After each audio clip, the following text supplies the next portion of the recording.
अरे स्मृति तुम कहाँ से आ गई भाई? तुम्हारा चल गया नेट? गुड इवनिंग तनु, कैसे हो?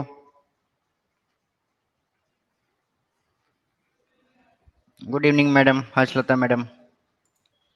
हाँ, कौन कौन आ गया है? स्मृति आ गई है, तनु आई है, किरण है, हर्षलता मैडम है, माधुरी है, आंचल आ गई है। स्मृति तुम्हारा नेट चल गया यार?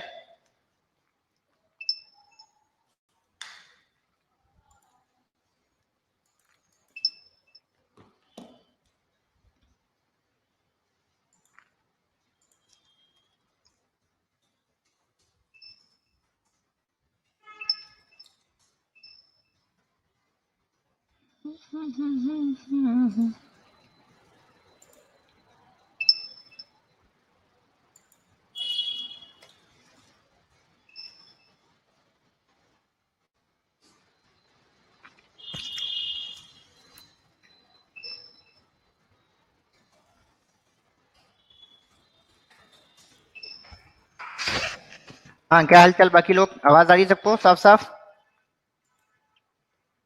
हेलो आंचल। आंचल और आंचल, कल तुम क्लास में थी आंचल की नहीं थी?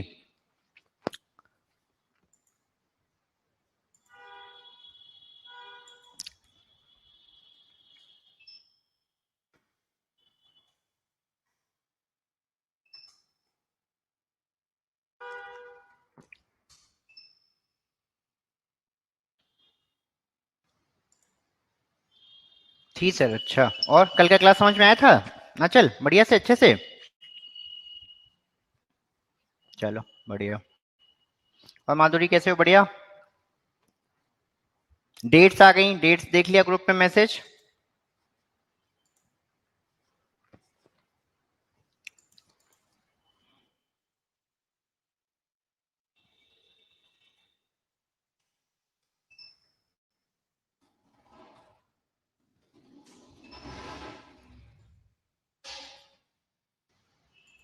डेट्स देख ली सीआईबी की?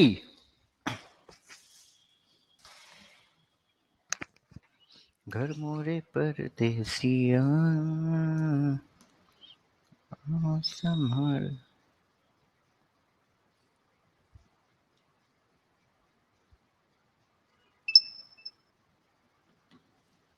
हम्म हम्म हम्म हम्म हम्म हम्म।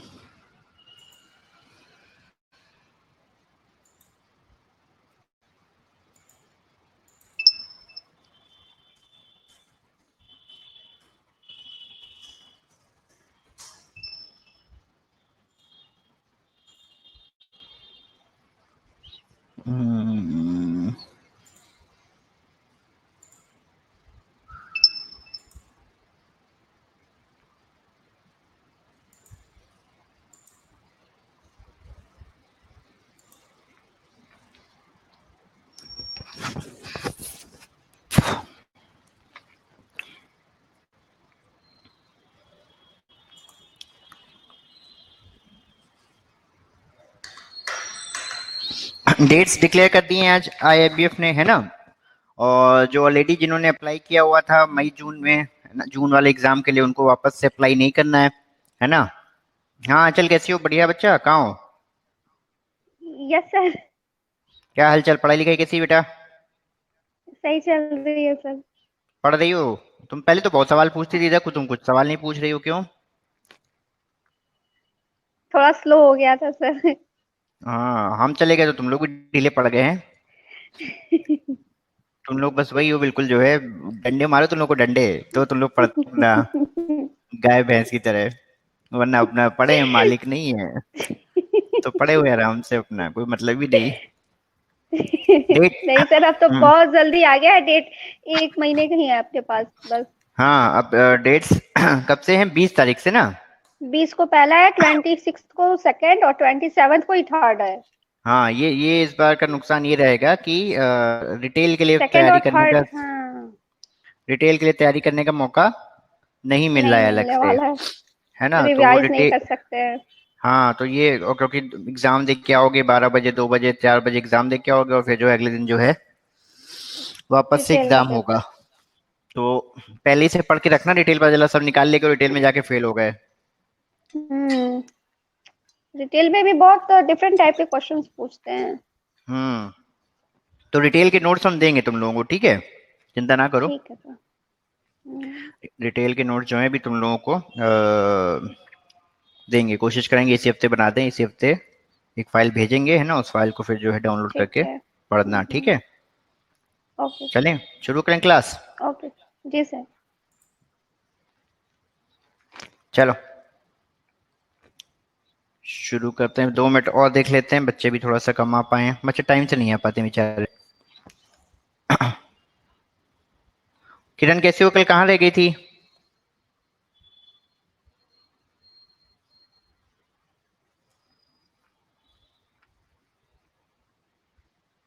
कल कहीं घूमने चली गई थी किरण? रोहित जी आ गए।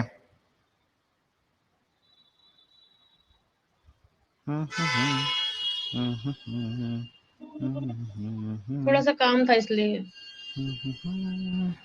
हाँ किरण, कल कहाँ घूमने चली गई थी तुम? सर थोड़ा सा काम था कहाँ इसलिए। गए तुम? तो मॉल वॉल में घूम रही थी, फोटो लगाई तुमने मॉल की। सर रिकॉर्डिंग से देख लिया था मैंने।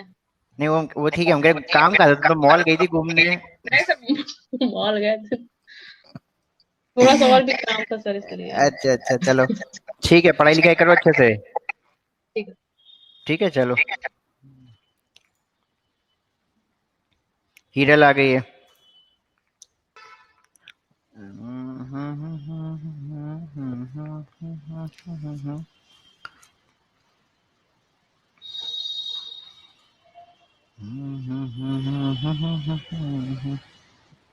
हीरल कहाँ हो? यही हूँ सर। तो दिख क्यों नहीं रही बेटा? मिस्टर इंडिया क्यों बनी अभी हुई हो? देखी? अभी हाँ अभी देखी? दिखी। हाँ अभी दिखी हुई, कैसा कैमरा है तुम्हारा? हम्म। हाँ और क्या हाल चाल तुम्हारे? एग्जाम की डेट आ गई? हाँ सर। पास हो जाओगी? पता नहीं सर, हो जाना क्यों चाहिए। इतना? हाँ हो जाओगी इस बार। तुम क्या कहती, पहले कहती हम एक ही एग्जाम देंगे सर, एबीएम देंगे, बीएफएम नहीं देंगे, ये वो सब तो नहीं कर रही ना? नहीं नहीं नहीं, सारे पेपर दूंगी सर। है ना, सारे पेपर देना, ठीक है, चिंता नहीं करो। अभी किस समय हम लोगों के पास? अभी हम लोगों के पास पूरा 1.5 महीना है ना? 1.5 महीना हम्म। बहुत है, सीआईबी के लिए 1.5 महीना बहुत ज्यादा होता है ना? लेकिन सर और क्वार्टर एंड है ना, तो बहुत बिजी रहेंगे। दिसंबर में क्या है, वो रिकवरी हम्म, और वो सब बहुत प्रेशर रहता है सर। अरे वो तो अब बैंक में है तो प्रेशर हमेशा ही बना रहेगा, उस सब के लिए परेशान मत रहो। वो कब कब ऐसा मौका आएगा कि जब तुम फ्री होगी, है ना? वो हाँ तो सर। वो तो मरेंगे तभी अब इन सब शक्ति मिलेगी, है ना? हाँ सर। गालिब कहते हैं कि कैदे हयात बंदो गम असल में दोनों एक हैं, मौत से पहले आदमी गम से निजात पाए क्यों?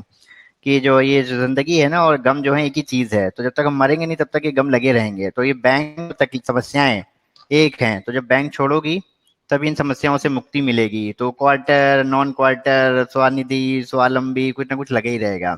तो वो सब छोड़ दो, भूल जाओ, है ना? मेन एम क्या है कि हम लोग को इस बार पास करना है,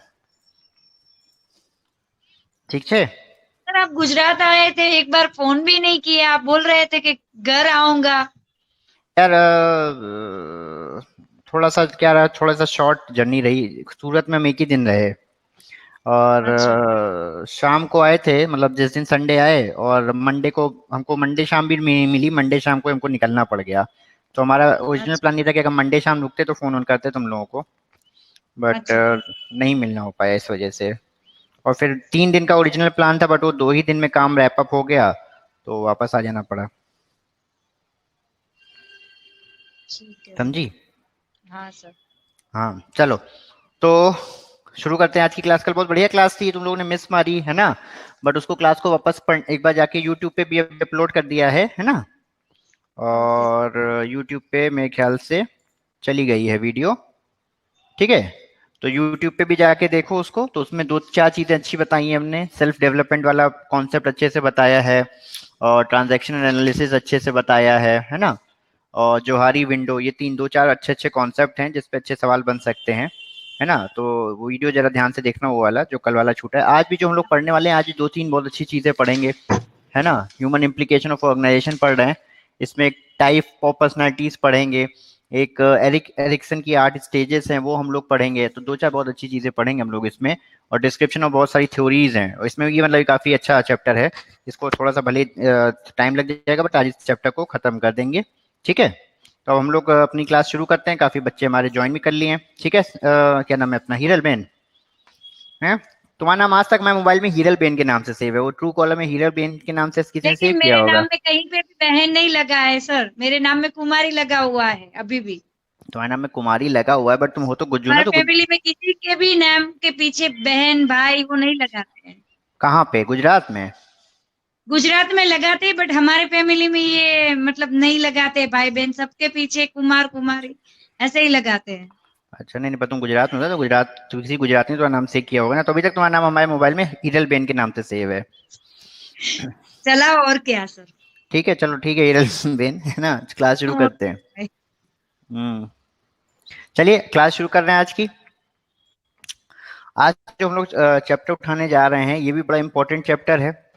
कल भी अच्छा वाला चैप्टर पढ़ा था हम लोगों ने काफी, उसमें जो 2-3 थ्योरीज थे हमने कहा ना, वो वीडियो अपलोड कर दिया है उस पे, किस पे, आपके यूट्यूब पे जाके उसको जरा एक बार देखिएगा।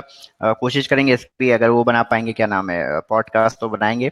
1.5 महीने है हमारे पास। इन 1.5 महीने में हमारे हिसाब से सफिशिएंट टाइम है हमारे पास, हमारे हिसाब से सफिशिएंट टाइम है हमारे पास कि आराम से पास हो जाएगा, तो टेंशन मत लीजिए। और इसी 2020 में जाते जाते 2020 आपके लिए कुछ ना कुछ अच्छा कर जाएगा। तो चलिए आज की क्लास शुरू कर रहे हैं। प्रांजलि भी आ गई हमारे पास, तो चलो प्रांजलि शुरू कर रहे हैं क्लास। आज की क्लास है डेवलपमेंट ऑफ ह्यूमन रिसोर्सेज में हम लोग बहुत सारी थ्योरीज पढ़ने वाले हैं, 2-4 अच्छी थ्योरीज पढ़ेंगे, तो जरा ध्यान से सुनिएगा। हम लोगों ने, ये तो हम लोग पढ़ चुके थे, ह्यूमन इम्प्लीकेशन ऑफ ऑर्गेनाइजेशन पढ़ रहे हैं ना आज। Human implication of organisation.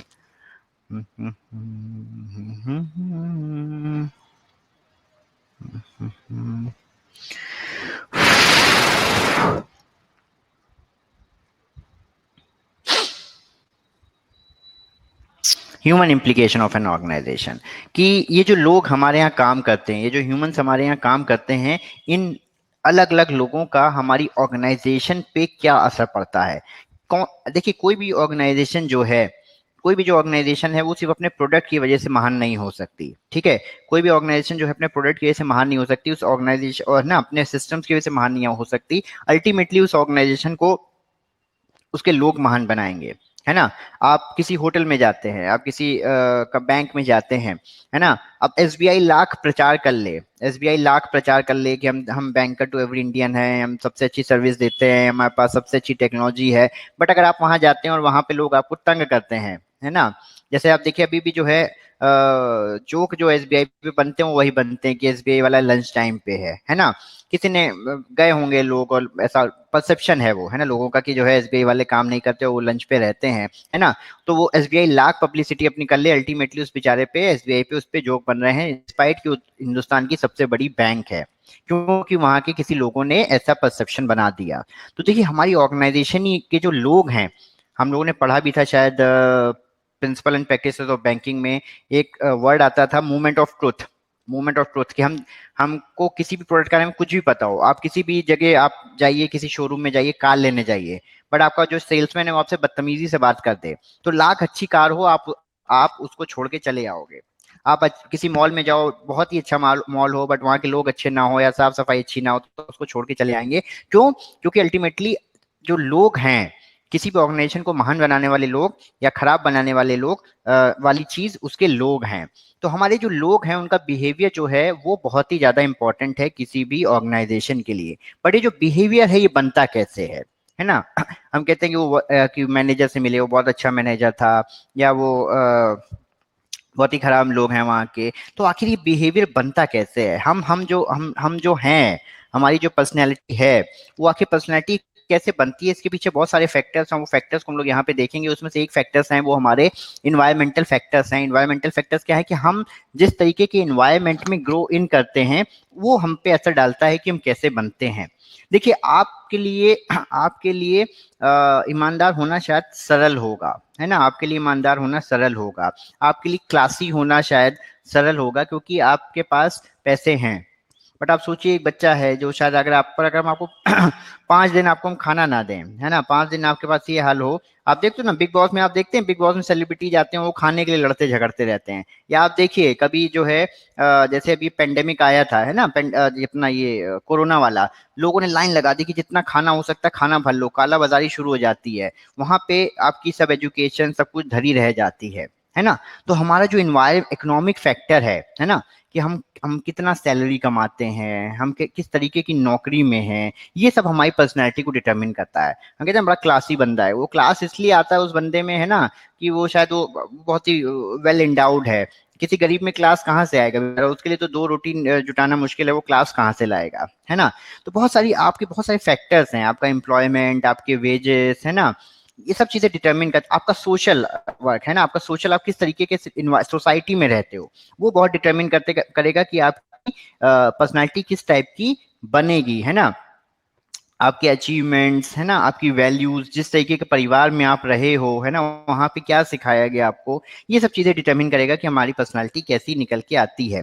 Political देखिए, हमारे हमारे हम लोग इस मामले में लकी हैं कि हमारा देश बहुत पॉलिटिकली स्टेबल देशों में से एक है, डिस्पाइट हम एशिया में हैं, है ना।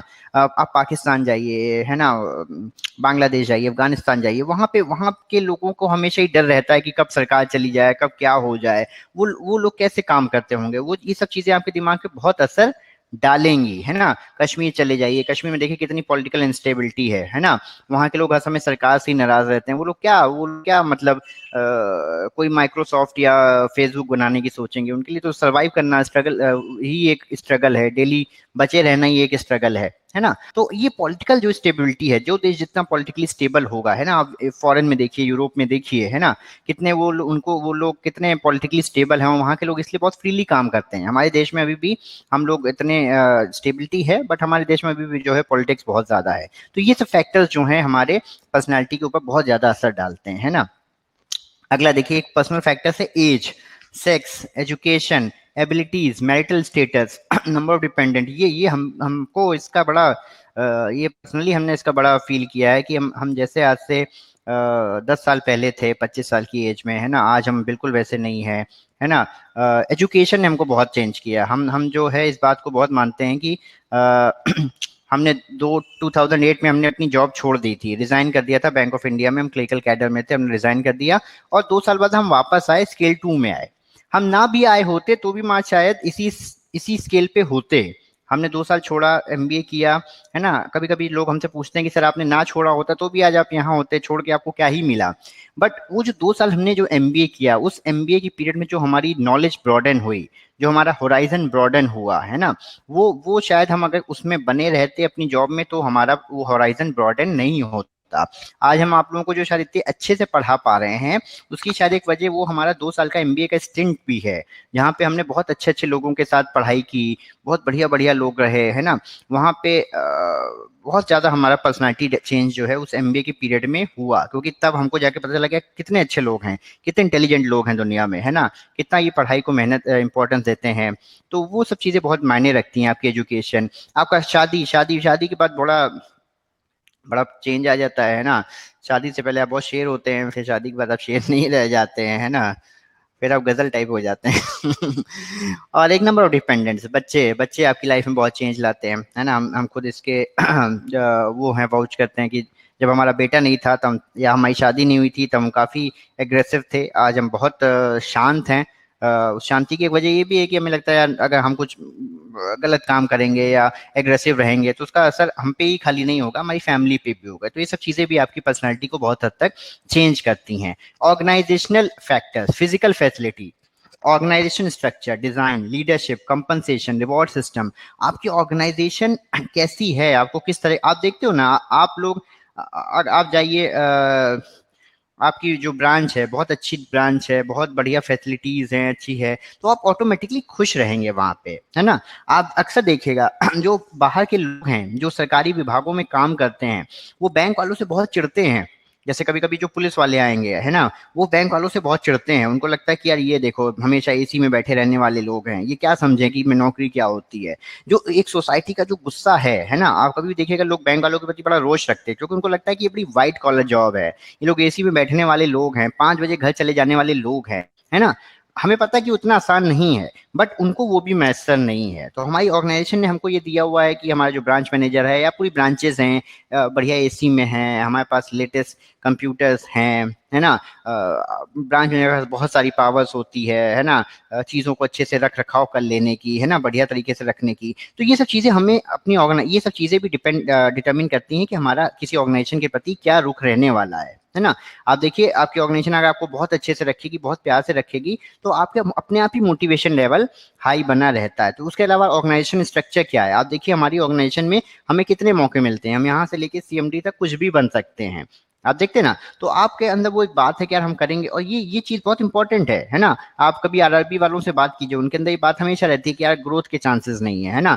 या कई फूड कॉर्पोरेशन ऑफ इंडिया में बात कीजिए, उनके यहाँ बहुत ज्यादा ग्रोथ के चांस नहीं है ना। तो आपकी ऑर्गेनाइजेशन एक ऐसी है जो आपको असीमित ग्रोथ के चांस देती है, और इसलिए शायद आप इसलिए भी इतना काम कर लेते हो और इसलिए भी इतना अच्छा परफॉर्म कर लेते हो, क्योंकि वो चांसेस जो हैं बहुत सारे लोगों को देखते हैं कि यार हम कल को ये हो जाएंगे। तो ये सब चीजें आपकी पर्सनैलिटी को डेवलप करती हैं, आपके एटीट्यूड को, आपके ऑर्गेनाइजेशन, आपके जो बिहेवियर है उसको इन्फ्लुएंस करती हैं। डिजाइन, लीडरशिप, कौन आपको लीड कर रहा है, कौन आपको लीड कर रहा है ना, ये बहुत डिपेंड करता है कि आपका जो है बिहेवियर कैसा रहता है। आप देखिए लोगों में अभी भी जो है ओवरऑल मोदी जी के प्रति बड़ा फेथ है, तो इसलिए मोदी जी कुछ भी करते हैं लोग उनके साथ हो लेते हैं, है ना। अब देश में देखिए मोदी जी कह रहे हैं कि सब चीजें बेच डालो, लोग कह रहे हैं नहीं यार बात ठीक कह रहे हैं, बेच डालो।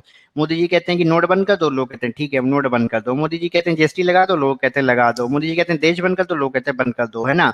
लोगों को किसी चीज से मतलब नहीं, क्योंकि मोदी जी वो है ना लास्ट लाइन की, मोदी जी ने किया तो ठीक ही किया होगा। क्यों? क्योंकि हमको अपने लीडर पे फेथ है ना, कि नहीं वो आदमी ठीक कर रहा है। तो आपके आपके जब आपके लोग ऐसे आपको जो मिलते हैं, आपका जो लीडर है, जो अगर आपको ऐसा लीडर मिला हुआ है, आप कई बार देखिएगा आपका मैनेजर अगर बढ़िया है, अच्छा है, करिश्मेटिक है ना। हमारे यहाँ पे कोई कानपुर जोन का है, देखिए जैसे कि हमारे कानपुर जोन में एक हमारे एजीएम है अभी सत्यप्रकाश जी करके हैं, अलग ही करिश्मेटिक आदमी है। वो कहते हैं कि कुएं में कूद जाओ, वो है ना मुगम्बो कहता है कूद जाओ जंप, तो लोग कूद जाते हैं, वो ऐसे ही है। तो आपका जो लीडर है वो डिटरमिन करेगा कि आपका बिहेवियर कैसा रहने वाला है। कंपनसेशन रिवॉर्ड सिस्टम, जितनी अच्छी सैलरी होगी, जितना बढ़िया सैलरी होगी, उतना अच्छा मोटिवेट होते हैं काम करने को। तो ये सब चीजें जो हैं। इसके अलावा साइकोलॉजिकल फैक्टर्स हैं, आपकी खुद की पर्सनैलिटी कैसी है ना। पर्सनालिटी इन द सेंस मतलब क्या है, आपका जो है फिजिकल एबिलिटीज आपकी कैसी हैं, मेंटल एबिलिटीज आपकी कैसी हैं, आपका आपका खुद का परसेप्शन कैसा है, एटीट्यूड कैसा है, वैल्यूज कैसी हैं, ये सब चीजें डिटरमिन करेंगी कि अल्टीमेटली आपका बिहेवियर कैसा रहने वाला है। और ये जैसा आपका बिहेवियर रहेगा, वो वैसे ही आप अपनी ऑर्गेनाइजेशन में कंट्रीब्यूट करेंगे, और वैसा ही वो ऑर्गेनाइजेशन लोगों के सामने निकल के आने वाली है ना। हमने कहा ना कि हम लाख अच्छा प्रोडक्ट बना लें, अगर हमारे बेचने वाले अच्छे नहीं हैं, अगर हमारे वो जो मूवमेंट ऑफ ट्रुथ मिलने वाले लोग अच्छे नहीं हैं, तो कोई ऑर्गेनाइजेशन सक्सीड नहीं कर पाएगा। आप एक अच्छा सा शिकायत तो देखो सबको, हर आदमी को शिकायतें बनी रहेंगी। हाँ, आप कोई टीवी लेते हो, कोई जो लेते हो, बट ये होता है ना कि आफ्टर सेल सर्विस क्या है, वो आता है आपके अच्छे से बात सुनता है, आपका अच्छे से काम करता है, तो आप कहते हो कोई बात नहीं, खराब भी हो गया तो उसने ठीक करके दिया, हम खुश हैं। तो यानी कि ये जो लोग हैं यही डिटरमिन करेंगे कि हमारी ऑर्गेनाइजेशन कैसे ग्रो कर सकती है। प्रोडक्ट अपनी जगह है, बट लोग बहुत इंपॉर्टेंट हैं उसके। क्लियर है सबको? ये क्लियर है? आगे बढ़ते चलें।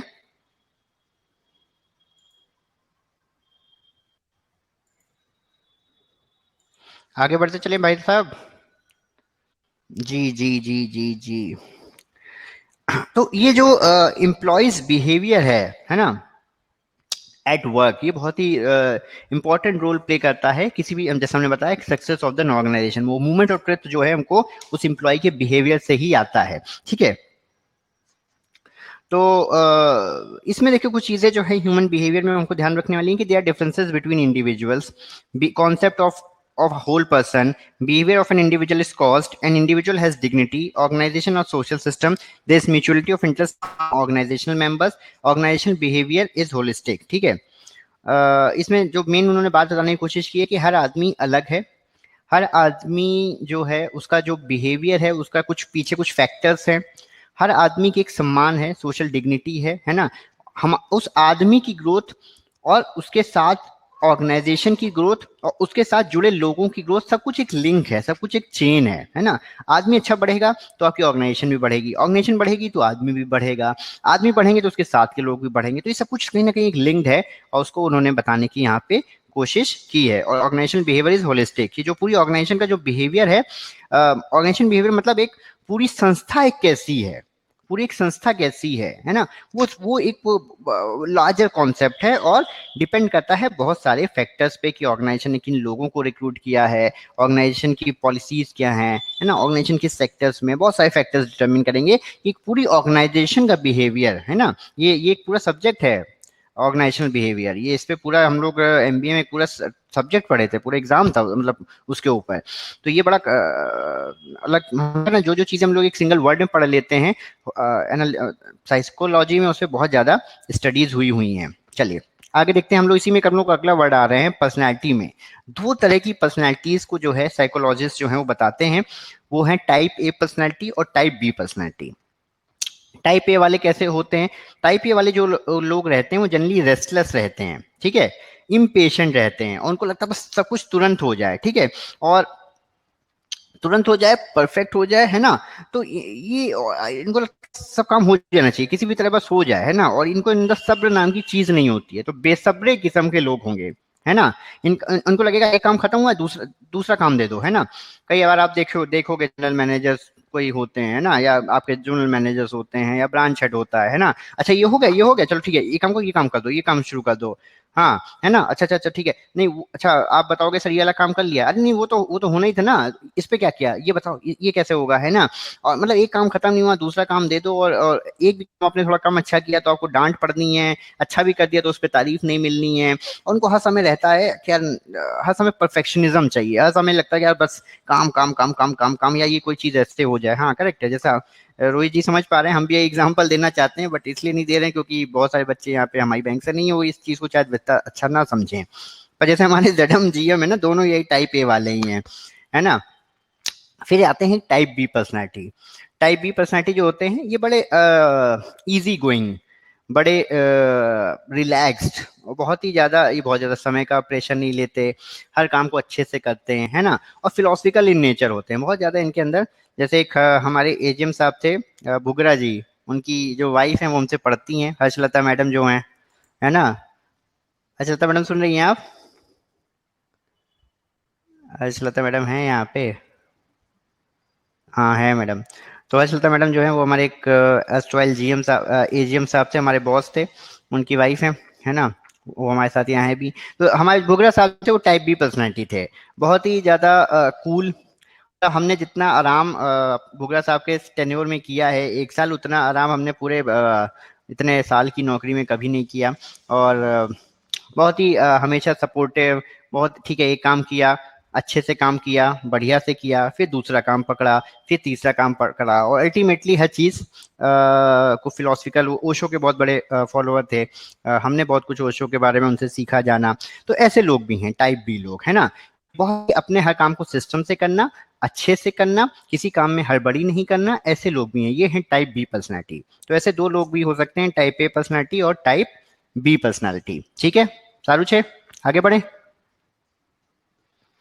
दे plan their work by differentiating as urgent and important. ऐसा नहीं कि सारी चीजें इंपॉर्टेंट हैं, आजकल आता है ना, आजकल क्या हो गया, आजकल हमारे यहाँ हर चीज अर्जेंट, हर चीज अर्जेंट, है ना, वेरी अर्जेंट, वेरी अर्जेंट, हर आदमी सोचा हमारा ही काम अर्जेंट है ना। तो ऐसा नहीं है ना, गुजरात का असर दिख रहा है, गुजरात का असर दिख रहा है। अच्छा समझे नहीं रोहित जी, चलिए बताइएगा बाद में, है ना। तो हर चीज़ अर्जेंट, हर चीज़ अर्जेंट नहीं हो सकती, और इसीलिए हम लोग काम नहीं कर पाते हैं, क्योंकि हम सब लोग हमारा अपने काम को अर्जेंट बता रहे हैं। तो हमें वो तरीका आना चाहिए कि यार ये अर्जेंट है, ये पहले हो जाना चाहिए, ये थोड़ा सा बाद में भी हो सकता है, चलेगा, ठीक है। चले इसमें हम लोग EH एरिक्सन की जो है, ये जरा ध्यान समझिएगा, है ना, कि हम क्या इसमें बताने जा रहे हैं। जो अगली क्वेश्चन हम बताने जा रहे हैं हम लोगों को, अगला जो मतलब टॉपिक बताने जा रहे हैं। डीपी नहीं है आज।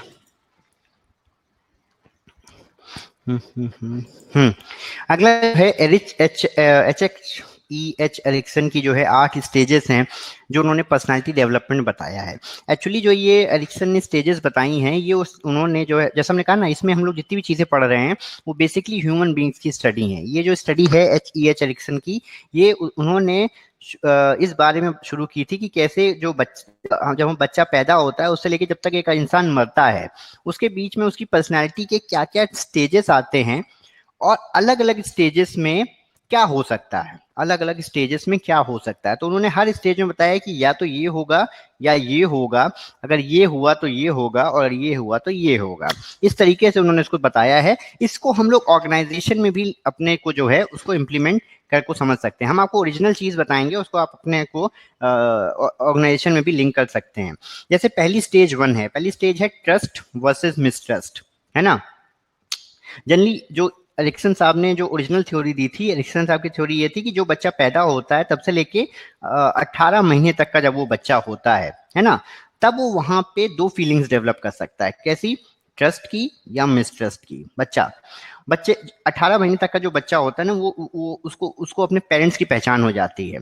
उसको ये भी पहचान हो जाती है कि अगर वो रोएगा तो उसको क्या मिलेगा, है ना, अगर वो हंसेगा तो उसको क्या मिलेगा, उसकी प्रॉपर केयर हो रही कि नहीं। बच्चे को सब समझ में आता है, बच्चे को हर चीज समझ में आती है ना। 18 महीने तक का जो बच्चा होता है उसके पास उसका इतना माइंड डेवलप हो जाता है कि मेरे माँ बाप कौन है, वो किसी दूसरे के पास नहीं जाएगा। उसको सेफ्टी की फीलिंग पता होती है कि ये लोग मेरे को प्रोटेक्ट करेंगे, मैं रोऊंगा तो ये मुझे खाना देंगे, मेरी नीड्स ये पूरी करेंगे। यहाँ से वो फीलिंग डेवलप करता है ट्रस्ट वर्सेस मिसट्रस्ट की, कि क्या ये लोग जिनके सहारे हम इस दुनिया में आए हैं, क्या ये लोग मेरा ख्याल रखेंगे या नहीं रखेंगे।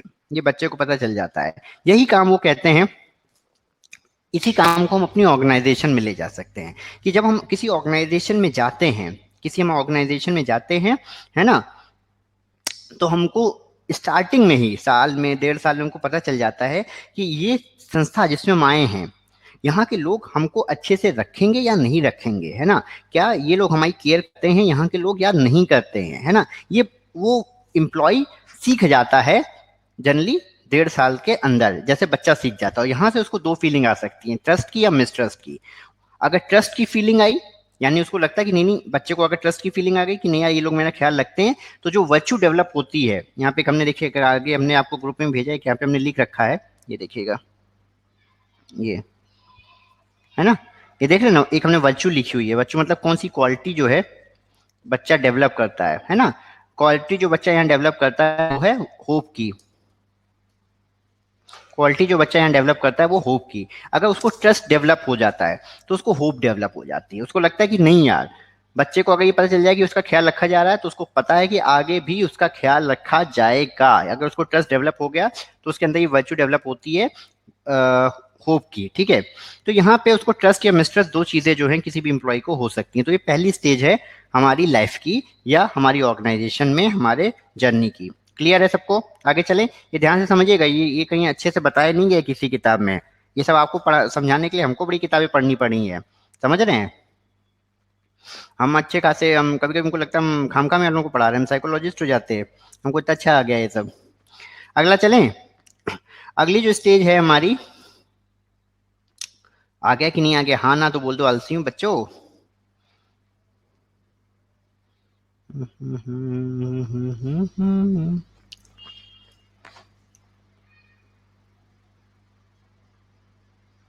हाँ आ गया स्टेज 1। यही तो थी इतनी देर से स्टेज 1 ही तो बता रहे थे सर। अरे यार सर ऐसा ना करो ऐसा ना करो सर, हाँ वापस पूरा बताना पड़ जाएगा। स्टेज 1 ये थी सर कि बच्चा जब नया नया जाता है, 0 महीने से लेकर 18 मंथ तक की स्टेज होती है। उसमें ये होता है कि बच्चे जो 18 महीने तक का बच्चा होता है ना, उसको पता चल जाता है, उसको ये पता लगने लगता है कि हमारे माँ बाप हमारा ख्याल रखते हैं कि नहीं रखते हैं, हमारी बात मानते हैं कि नहीं मानते हैं, हमारी केयर करते हैं कि नहीं करते हैं। जैसे हमारा बच्चा है अभी 16 महीने का है, उसको पता है कि ये लोग बड़ा हम पे जान छिड़कते हैं, तो वो जिद्दी हो गया है ना। वो मारपीट ट्राई करता है हम लोगों के साथ, उसकी कोई बात नहीं मानो तो हम लोग को पीटता है अब। तो क्योंकि उसको पता चल गया, तो ये लोग तो इनके तो जिगर के टुकड़े टाइप के हैं, तो पूरी रंगबाजी दिखाता है वो। तो यही काम हम लोगों के साथ होता है ऑर्गेनाइजेशन में। हम स्टार्टिंग के 17-18 महीने के अंदर हमें पता चल जाता है कि ऑर्गेनाइजेशन हमारा ख्याल रखेगी या नहीं रखेगी। हमें पता है कि ऑर्गेनाइजेशन हमारा ख्याल रखेगी तो हमें अंदर एक ट्रस्ट की फीलिंग डेवलप होती है। हमें पता चल जाता है कि हम ट्रस्ट करने लगते हैं वहाँ के लोगों को, और वहाँ से हमको एक होप की फीलिंग आती है कि आगे भी इस ऑर्गेनाइजेशन में हम सर्वाइव कर ले जाएंगे, आगे भी इस ऑर्गेनाइजेशन में हम अच्छे से रहेंगे, ये लोग हमारा ख्याल रखेंगे। क्लियर है? आगे चलते हैं। अगली स्टेज है स्टेज 2। स्टेज 2 है autonomy versus shame and doubt की। ये फीलिंग आती है 18 महीने से लेके 3 महीने 3 साल तक के लिए बच्चे की लाइफ में। हमने कहा ना ये जो ओरिजिनल है वो थ्योरी में आपको बता रहे हैं, उसको आप उसके साथ भी लिंक कर सकते हैं और हमको उसी के साथ लिंक भी करना है। पर ओरिजिनल सुनिए क्या है। ओरिजिनल ये है कि 18 महीने से लेके 3 साल तक जो है ये हमारी सेकंड स्टेज ऑफ लाइफ आती है, जिसमें हमारे अंदर autonomy versus shame and doubt. ये 18 महीने से 3 साल का जब बच्चा होता है तब वो क्या करता है, तब वो चीजें अपने आप करना शुरू करता है। वो अपने आप चलना शुरू कर देता है, वो अपने आप खेलना शुरू कर देता है, वो अपने आप कई कई सारी चीजें वो अपने आप खाना शुरू कर देता है। समझ रहे हैं?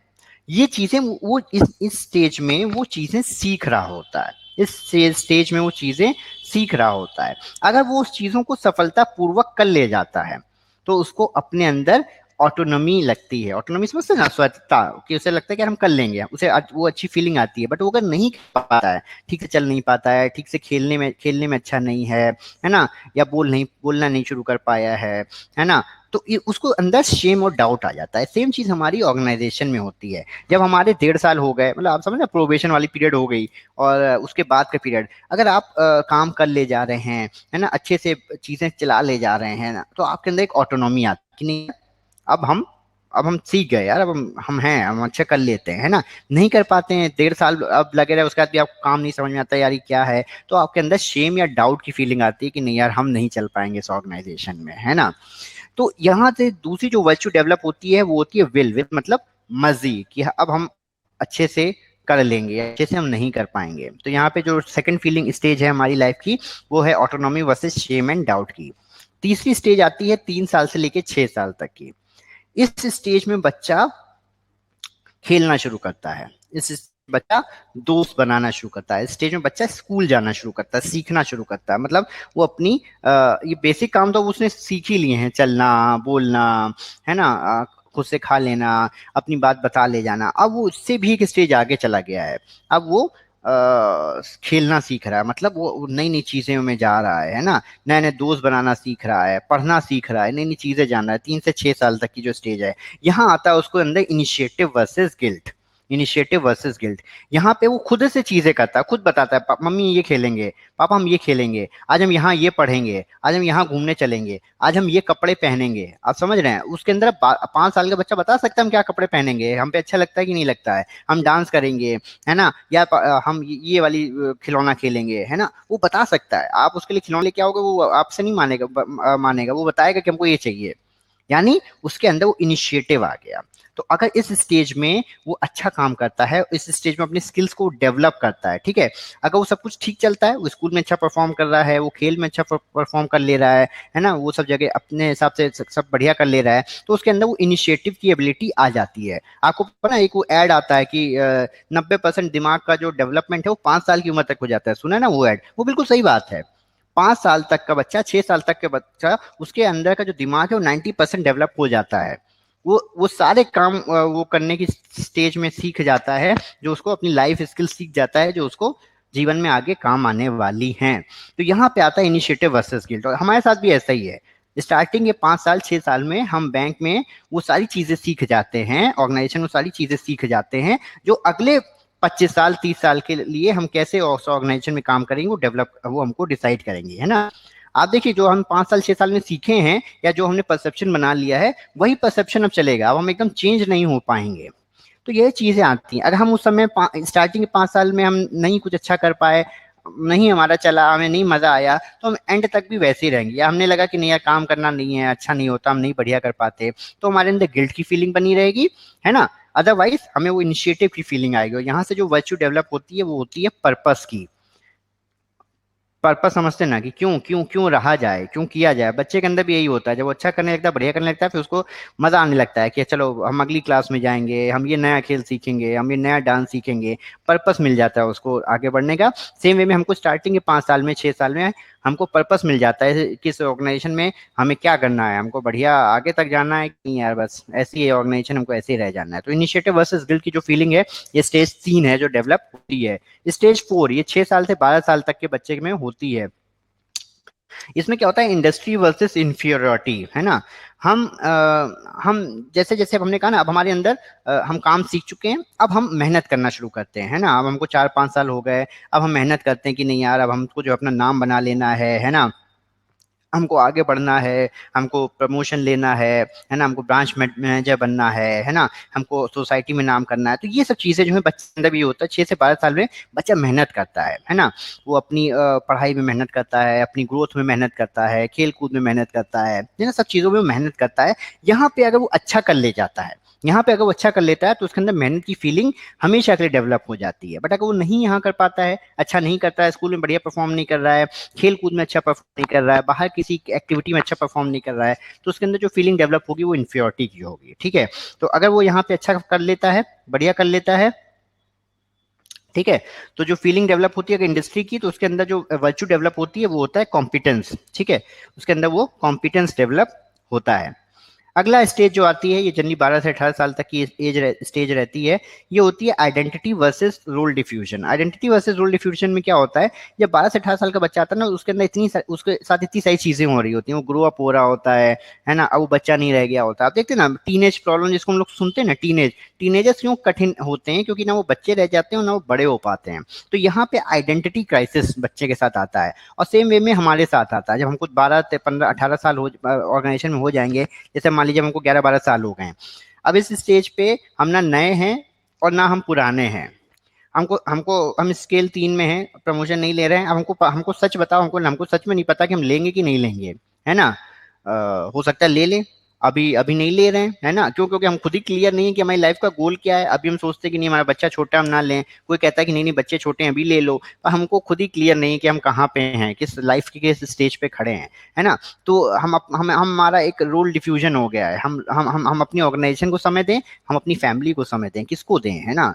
हमारे लिए क्या इंपॉर्टेंट है दिस पॉइंट ऑफ टाइम, हमारी फैमिली की, हमारी जॉब, है ना, कि हमारी सोसाइटी क्या इंपॉर्टेंट है। सेम में बच्चे के साथ होता है कि वो जब 12 से 18 साल का होता है, उसे कुछ नहीं पता, समझ में आता है कि वो क्या है, बच्चा है, बड़ा है, क्या करना चाहिए, क्या नहीं करना चाहिए, आईएएस बनना चाहिए, जज बनना चाहिए, कॉमर्स लेनी चाहिए, साइंस लेनी चाहिए, उसे कुछ क्लियर नहीं होता है। ये स्टेज आपके साथ आती है जब हमारे स्टेज में हम लोग आ जाते हैं। और यहाँ से जो वर्ड आपको आइडिया आता है, जो वो होता है फिडेलिटी का। फिडेलिटी होती है किसी चीज के प्रति कमिटमेंट, है ना।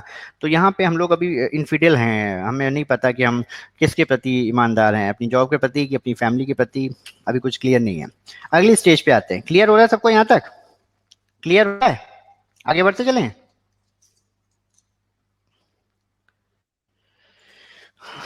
हम्म, चलो अगली स्टेज आती है, जो ये स्टेज इन्होंने दी है 18 से 40 साल तक की एज में रहती है, वो है intimacy versus isolation.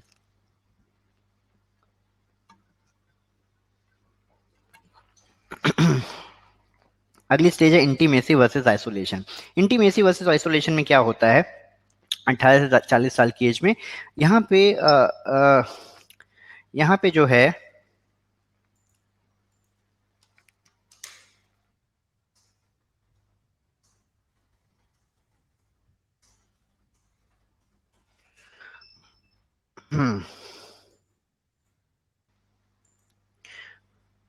Intimacy isolation में क्या होता है, यहाँ यहाँ पे आपके आपके अंदर एक एक सेंस जुड़ता है, एक बनता है कि क्या आप लोगों से जुड़े हैं, आपके रिश्ते नाते। देखिए ये यही समय है जब आप अपने यार दोस्त सब कुछ बनाते हैं, 18 से 40 साल की एज तक के बीच में, है ना। अपनी आप शादी करते हैं, आपके बच्चे होते हैं, आपकी वो फैमिली जुड़ जाती है, आपकी खुद की फैमिली होती है, आपको सोसाइटी में लोग मिलते हैं, है ना। ये इस स्टेज में हमारा अंदर वो फीलिंग आती है कि क्या हम लोगों से जुड़ पाए या नहीं जुड़ पाए। सेम वे में हमारी ऑर्गेनाइजेशन के साथ होता है।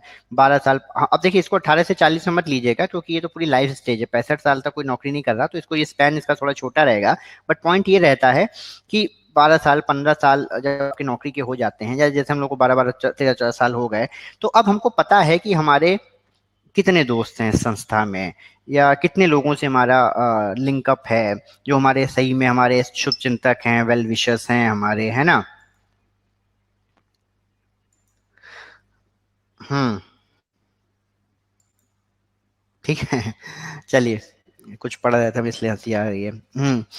तो भूल गए। इंटीमेसी वर्सेस आइसोलेशन, इस स्टेज में हमको पता चलता है कि हम लोगों से जुड़ पाए क्या, है ना। अब हमको पता है, आप देखिए, आप में से बहुत सारे लोग जो होंगे ऑलरेडी आपको पता है कि इस संस्था के अंदर आपके कितने दोस्त हैं या कितने लोग नहीं है, या कौन अच्छा है कौन अच्छा नहीं है ना। ये जगह अच्छे लोगों से भरी है या नहीं भरी है, ऐसे ही हमारी लाइफ में भी होता है। तो यहाँ पे दो फीलिंग आती है इंटीमेसी वर्सेस आइसोलेशन की। इंटीमेसी हमें लगता है कि नहीं, सब बहुत अच्छे हैं, हमारी फैमिली बहुत अच्छी है, हमारे दोस्त बहुत अच्छे हैं, सोसाइटी बहुत अच्छी है, हम बहुत बढ़िया कर रहे हैं, नेबर्स बहुत अच्छे हैं, सब बहुत अच्छे हैं। या हमें लगता है कि नहीं यार, कोई अच्छा नहीं है, घर वाली भी अच्छे नहीं है, नेबर्स भी अच्छे नहीं है, दोस्त भी अच्छे नहीं है, कोई अच्छा नहीं है। तो या तो दो फीलिंग आ सकती हैं, या तो इंटीमेसी की या आइसोलेशन की, और यहाँ से जो वर्च्यू डेवलप हो सकती है वो हो सकती है लव की, प्यार की, है ना। तो वो वर्च्यू डेवलप होती है हमारी 6th स्टेज ऑफ लाइफ में। लास्ट स्टेज है ग्रोथ वर्सेस स्टैग्नेशन। ये रियल लाइफ में 40 से 60 साल के बाद आती है। आज हम लोग क्या है, अभी हम 35 साल के हैं, 5 साल बाद, 5 साल बाद या 10 साल बाद हम सोचेंगे कि क्या किया, क्या ठीक रहा, कैरियर, है ना। यही रहना चाहिए था, है ना, कि एजीएम में रिटायर हो गए या सीनियर मैनेजर में रिटायर हो गए या जीएम तक चले गए, है ना। क्या किया क्या किया। तो ये स्टेज जो है यहाँ पे बड़ा, आप ये स्टेज में जो है आदमी एनालिसिस करता है। अभी तक तो क्या, अभी तक तो मेहनत करता है, 40 साल की एज तक आदमी मेहनत करता है और सपनों से परिपूर्ण रहता है, सपनों से परिपूर्ण रहता है। अभी भी हमारे अंदर जो है 40 साल की एज तक रहता है कि नहीं यार, हम ये कर लेंगे, हम ये कर लेंगे। अभी भी हमारे प्लान्स होते हैं, नहीं नहीं ये है, हमारी हमारी टू डू लिस्ट में ये है। 40 ईयर्स के बाद, 45 साल बाद, 50 साल के बाद उसके पास वो अब वो होराइजन खत्म हो जाता है कि नहीं यार, हम ये कर लेंगे, वो कर लेंगे। उसके बाद अब डिक्लाइन होता है कि हो गया क्या, कर लिया क्या, जो सोचा था वो ठीक हुआ क्या, इस लाइफ से हम संतुष्ट हैं क्या। सेम वे में हमारी ऐसे ही हमारी किसी ग्रोथ के जो हमारी जो है ऑर्गेनाइजेशन में होगा। आज से 10 साल बाद हम सोचेंगे कि यार ठीक हुआ क्या, ये बच्चों को पढ़ा रहे थे, जेबी सीआईबी करा रहे थे, ये ठीक काम था क्या, ना पढ़ाया होता तो कैसा रहता, या और किसी तरीके से काम किया होता तो कैसा रहता। ये सब आप सोचोगे तो आप यहाँ से जो फीलिंग आएगी कि क्या आपने ग्रोथ किया अपनी लाइफ में या कहीं फंस के रह गए, स्टैग्नेट होके रह गए। और यहाँ से जो वर्च्यू डेवलप होती है वो है यूजफुलनेस की, कि अच्छी रही जिंदगी या नहीं रही जिंदगी, यूजफुल रही कि नहीं रही। विनय सर आए हैं, थोड़ा लेट आए हैं। और लास्ट जो स्टेज आती है वो आती है इंटेग्रिटी वर्सेस डिस्पेयर की। जो एरिक्सन ने कहा ये 65 साल के बाद आता है कि इंटेग्रिटी मतलब बहुत बढ़िया रही लाइफ, अच्छी रही लाइफ, है ना, अच्छा कर लिया सब कुछ, ईमानदारी से जीवन बिताया। या डिस्पेयर कि यार कुछ नहीं हो पाया, एक ही जीवन मिला था उसको भी नष्ट कर दिया। ऐसे ही हमारी फीलिंग आती है हम लोग जब रिटायरमेंट के आसपास आते हैं 55 साल के बाद, है ना।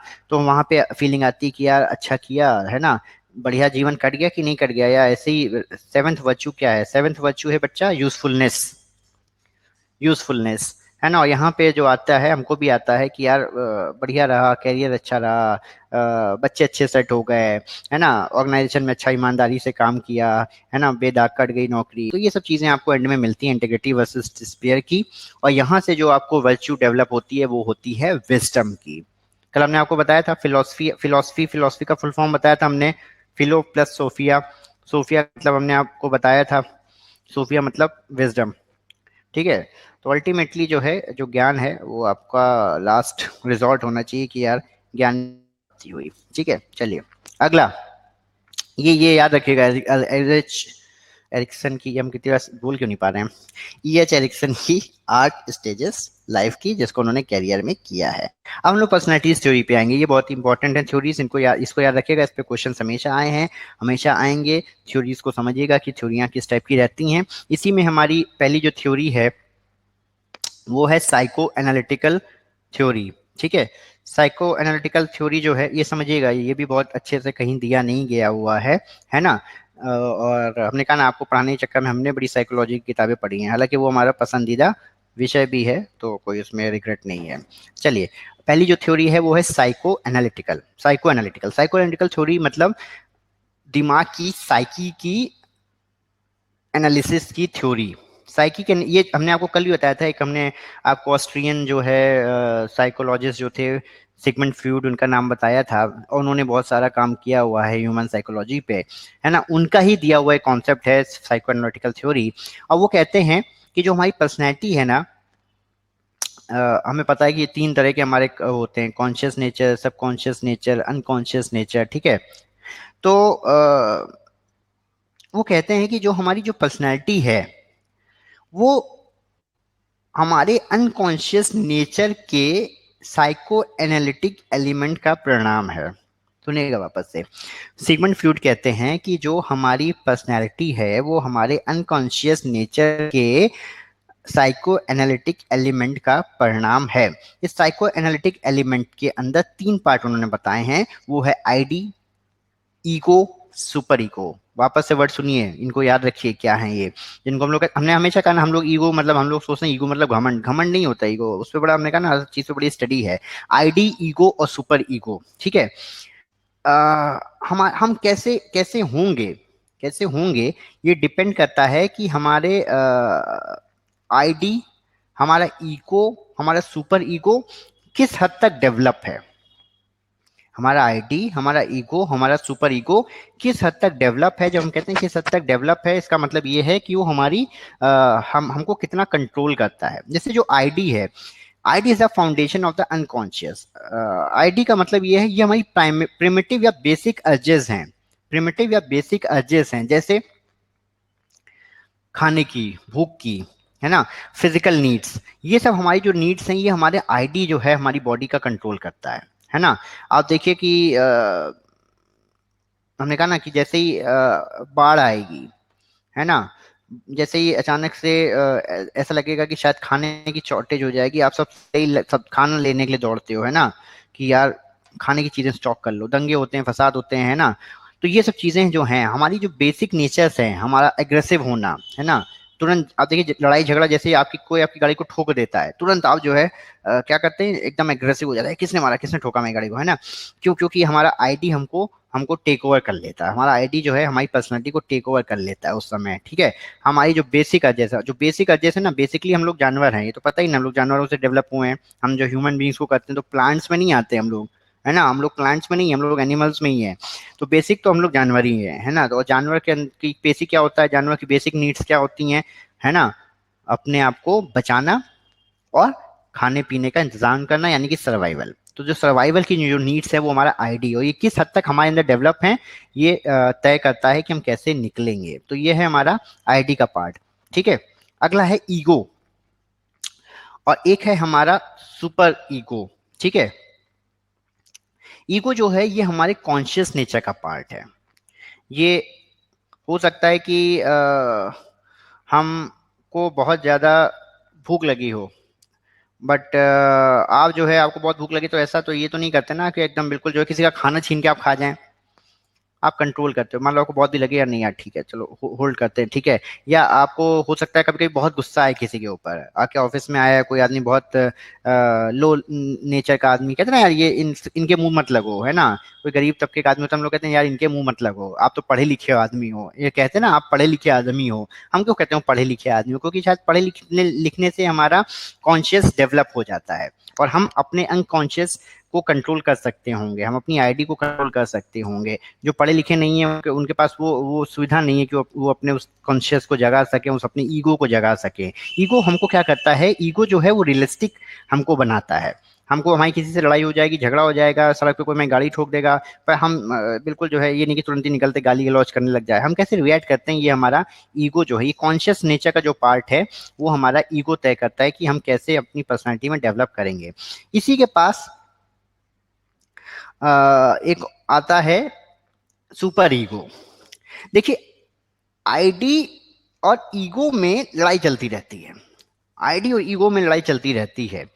आईडी जो होता है वो इमीडिएट प्लेजर मांगता है, भूख लगी है तुरंत खाना मिलना चाहिए, गुस्सा आ गया तुरंत उस गुस्से को निकालना चाहिए। ईगो उसको कंट्रोल करता है कि नहीं मैं भाई कंट्रोल है ना, नहीं ठीक है अभी लड़ना नहीं है, झगड़ना नहीं है, खाने को मिलेगा, परेशान नहीं होना है ना, किसी का छीन के नहीं खा जाना है ना, इस टाइप की चीजें। इनको कंट्रोल इस ईगो और आईडी में जो सामंजस्य बैठाता है वो होता है सुपर ईगो। सुपर ईगो जो है वो हमारा मॉरल कंसाइंस है, मॉरल कंसाइंस है, ठीक है। वो एक हर हमारी चीज में एक मॉरलिटी को घुसेड़ देता है, हमारे ईगो के अंदर वो मॉरलिटी बताता है कि यार देखो तुम श्रेष्ठ व्यक्ति हो, तुम्हें इस तरह से लड़ाई झगड़ा करना शोभा नहीं देता, है ना, तुम एक सम्मानजनक पद पे हो, तुम इस तरह से वो ईगो को बताता है ना, ईगो को बताता है कि देखो ये आईडी तुमसे कह रही झगड़ा करो, आईडी तुमसे कह रही लड़ो, ये सामने वाला लड़ रहा तुमसे, तुम भी लड़ो, है ना, आईडी हमको कहती है। ईगो ईगो कहता है कि नहीं यार हमें लड़ना नहीं चाहिए, है ना, लड़ना अच्छी बात नहीं है, और सुपर ईगो उस ईगो को फीड करता है कि नहीं यार तुमको इसलिए नहीं लड़ना है, अपने आईडी को कंट्रोल करो। तो आईडी और ईगो में जो सामंजस्य बैठाता है वो चीज है हमारे सुपर ईगो। ये कितनों को क्लियर हुआ?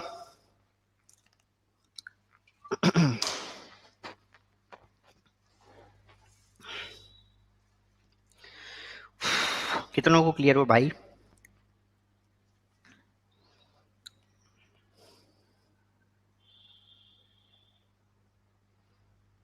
हो रहा, बाकी लोग कहाँ गए? स्मृति का हो रहा, बाकी लोग सो रहा। बाकी लोग कहाँ हैं भाई?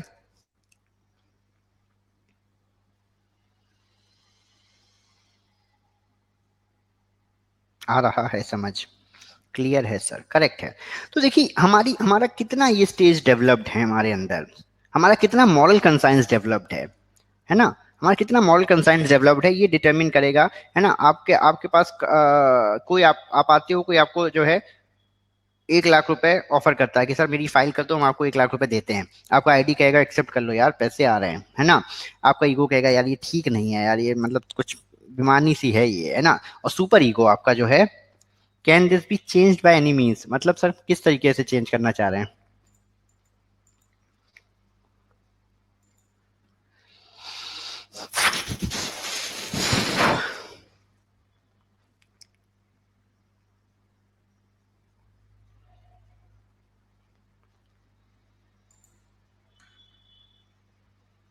हाँ सर, किस तरीके से चेंज करना चाह रहे हैं इसको?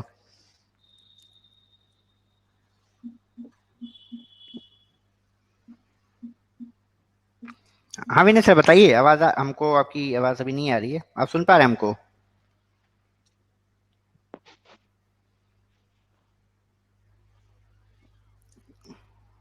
आवाज आ रही है सर? नहीं आ रही? ठीक है, हम शायद मोस्टली हम समझ गए हैं आपका सवाल क्या है, हम बोल समझा बता देते हैं।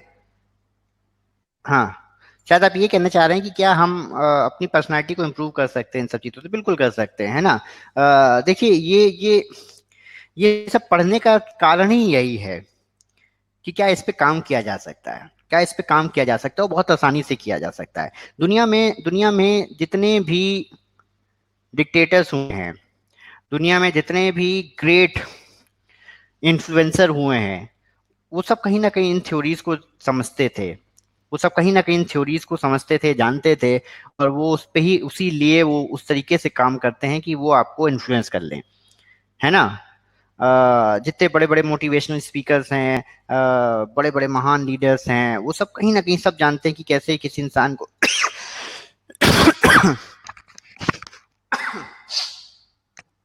वो सब जानते हैं कि कैसे, वो सब कहीं ना कहीं लोग जानते थे इस बात को कि कैसे किसी भी इंसान के अंदर पर्सनालिटी को चेंज किया जा सकता है। तो बिल्कुल ही चेंज किया जा सकता है। हमने कहा इसमें एक हमारा कॉन्सेप्ट आ रहा है मॉरल कंसाइंस, है ना।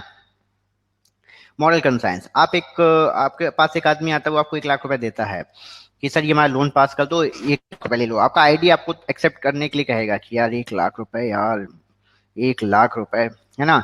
ईगो कहेगा कि यार ये ठीक नहीं है यार, फंस सकते हैं, कल को लोन खराब हो गया तो क्या होगा, किसी ने पकड़ लिया तो क्या होगा, है ना। बाहर वाले लोग हमारे लिए क्या सोचेंगे, आप समझ रहे हो। ईगो जो है सोचता है कि बाहर वाले लोग, रियलिस्टिक सोचता है कि यार पता नहीं अगर हमारे नीचे वाले को पता चल गया तो क्या सोचेगा। बट हमारा जो सुपर ईगो है, हमारा जो मॉरल कंसाइंस है, वो बताता है कि नहीं यार, ये चीज बाय डिफॉल्ट गलत है, बाय डिफॉल्ट ये बेमानी है। अपनी संस्था के साथ आप पैसा लेके किसी को फेवर कर रहे हो, तब वो ईगो को अब यहाँ पे जो है ना, ये अगर आपका ईगो जितना, ये आपका सुपर ईगो जितना स्ट्रांग होगा, उतनी इजीली आपकी आईडीज की जो एजेस हैं वो दब जाएंगी, उतनी ही इजीली आपकी आईडी की एजेस दब जाएंगी। आपका मॉरल कंसाइंस बहुत स्ट्रांग नहीं है, आपका मॉरल कंसाइंस अगर बहुत स्ट्रांग नहीं है, आपका सुपर ईगो बहुत स्ट्रांग नहीं है, तो हो सकता है आईडी टेक ओवर कर ले ईगो को, आईडी टेक ओवर कर ले ईगो को।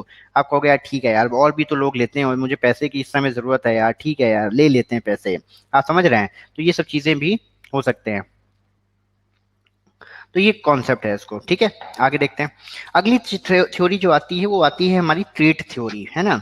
ट्रेड थ्योरी हमने कहा हम यहाँ क्या पढ़ने चाह रहे हैं, हम पर्सनैलिटी पढ़ने चाह रहे हैं कि हमारे इंसान की पर्सनैलिटी क्या है, हमारा इंसान कैसे बिहेव करता है। ये डिपेंड करता है, पहली थ्योरी क्या थी, साइकोलॉजिकल थ्योरी जो फ्रूड ने दी है, सेगमेंट फ्रूड ने, और वो कहते हैं कि हमारी पर्सनैलिटी में 3 स्टेज, हमारे हमारे जो हम पर्सनैलिटी उसके अंदर 3 पार्ट रहते हैं, आईडी, ईगो, सुपर ईगो, और हमारा कौन सा पार्ट स्ट्रांग है ना, ये डिटरमिन करेगा कि हमारी पर्सनैलिटी किस तरीके से निकल के आती है।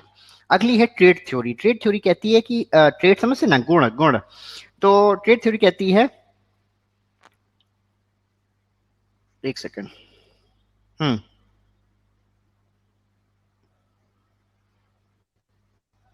ओके।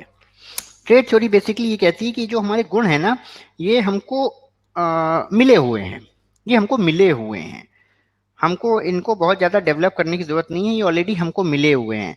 कोई आदमी हंसमुख होता है, कोई आदमी गुस्सैल होता है, कोई आदमी ईमानदार होता है, कोई आदमी बेईमान होता है, कोई आदमी डिस्ट्रक्टिव नेचर का होता है। ट्रेट इज कैरेक्टरिस्टिक्स,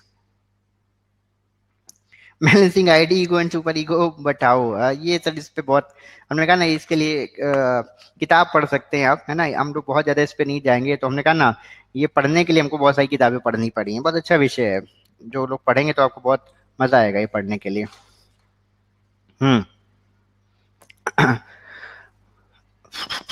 हाँ, कुछ कह रहे हैं रोहित सर? हाँ, ट्रेड ट्रेड थ्योरी कहती है कैरेक्टरिस्टिक्स की, हमारे अंदर की जो कैरेक्टरिस्टिक्स हैं ये शायद ना कहीं हमारे अंदर मौजूद होते हैं, शायद बाय बर्थ मौजूद होते हैं, शायद बाय जीन्स मौजूद होते हैं, है ना। आप देखिएगा कि हाँ, जैसे हमारे पेरेंट्स हैं, हो सकता है उनके बहुत सारे ट्रेड्स हमारे अंदर हों, उनके बहुत सारे ट्रेड्स हमारे अंदर हों, है ना।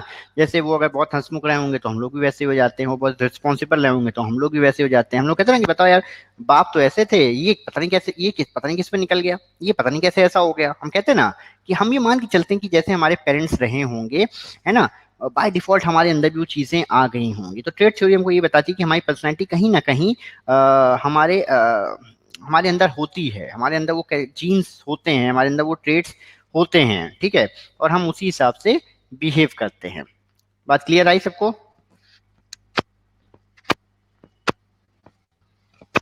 क्लियर है? आगे बढ़ें।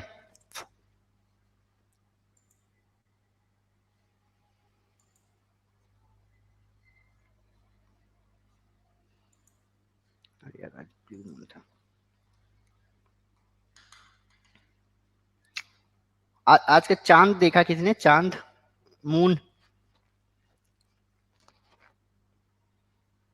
चांद देखा आज का किसी ने? कैसा था? हाँ, शरद पूर्णिमा तो वैसे कल मना ली हम लोगों ने। सुंदर, देख नहीं पाया, हम भूल गए। आज कह रहे थे कि आज जो है वो नीला चांद निकलेगा, ब्लू मून। एक वो आप लोगों ने वो सुना है ना phrase, once in a blue moon, है ना। तो जनरली क्या होता है, ऐसा बहुत कम होता है कि जो है लगातार 2 दिन फुल मून हो। जैसे कल फुल मून था और आज भी फुल मून था, ऐसा बहुत कम होता है। और आज ऐसा एक मौका था, हमारा मन था देखने का, पर हम ध्यान से उतर गया, भूल गए, वेरी रेयर। तो वो आज once in a blue moon वाला दिवस है आज, near a mass star also, correct है। तो once in a blue moon था आज। आज जो है हमारी स्टूडेंट स्मृति का बर्थडे भी है। हैप्पी बर्थडे स्मृति, आज बर्थडे है तुम्हारा। चलो हैप्पी बर्थडे लिख देते हैं। Thank you. चलो, once in a blue moon में पैदा हुई हो तुम स्मृति, हैं एकदम रेयर हो तुम स्मृति। तो चलो आगे हम लोग बढ़ते हैं। अगला है किस पे आ रहे थे, self concept theory. Trade theory कहती है कि हमारे अंदर बहुत सारी चीजें जो हमारे अंदर मौजूद हैं, है ना, और हमारे अंदर हैं वो कैरेक्टरिस्टिक्स, हमारे अंदर हैं वो गुण या गुण, है ना। सेल्फ कॉन्सेप्ट थ्योरी कहती है कि हम अपने कैरेक्टरिस्टिक्स खुद बनाते हैं, वो मौजूद नहीं होते, वो शायद कहीं ना कहीं जीन्स से भी नहीं आते, वो अपने आप मौजूद नहीं होते, हम उनको खुद बना लेते हैं, हम उनको खुद बना लेते हैं। Personality based determined by the individual himself, we have our own image and our actions are consistent with such images. हम अपने को कुछ सोचते हैं, हम अपनी एक इमेज अपने मन में बनाते हैं, और हम उस इमेज के हिसाब से चीजें करने लगते हैं। जैसे अगर हम अपनी इमेज बना लें कि हम बहुत ही हम एक लीडर हैं, तो हम सारे एक्शन वही करेंगे कि जो हमको लीडर, हम अपने कपड़े वैसे ही पहनने लगेंगे, हम एक्शंस वैसे ही करने लगेंगे कि हम एक नेता हैं, हम एक लीडर हैं। हम अगर अपनी इमेज बना लें कि हम एक गुंडे हैं, तो हम अपने एक्शंस हम वैसे ही चेंज कर लेंगे, है ना। तो हर आदमी अपनी एक इमेज अपने मन में बनाता है और अपने एक्शंस को उसी इमेज के साथ कंसिस्टेंट रखता है। सेल्फ कॉन्सेप्ट थ्योरी कहती है कि हमने सारी चीजें जो हमारे अंदर हैं वो हमने खुद बनाई हैं, है ना। हम जो भी हैं, हम जैसे भी हैं, वो हमारी खुद की लर्निंग का, हमारी खुद की रेफरेंसेस का नतीजा है, ना कि किसी जीन्स में आई हुई क्वालिटी का या अंदर से मौजूद किसी क्वालिटी का। ये बात समझ में आई किसी को? क्लियर है? इसी में एक है हमारी social learning theory. Social learning theory कहती है कि हम लोग जो है सोशल लर्निंग थ्योरी कहती है कि जो हमारी जो भी पर्सनैलिटी है वो बायोलॉजिकल फैक्टर्स पे नहीं डिपेंड करती है, बहुत सारे सोशल फैक्टर्स पे डिपेंड करती है। ये कुछ कुछ सेल्फ कॉन्सेप्ट थ्योरी जैसा ही है। इसमें फर्क क्या है? सेल्फ कॉन्सेप्ट कहता है कि हमने अपनी एक इमेज बनाई है और उस इमेज के हिसाब से हम एक्शन लेते हैं। सोशल लर्निंग थ्योरी कहती है कि हम सोसाइटी से सीखते रहते हैं और सोसाइटी में सोसाइटल जो फैक्टर्स हैं, हमारे इन्वायरमेंट जो हमने सब पहले ऊपर पढ़े थे, वो डिटरमिन करते रहते हैं कि हम कैसे बन जाएंगे। ये बात समझ में आया? ये बात समझ में आया?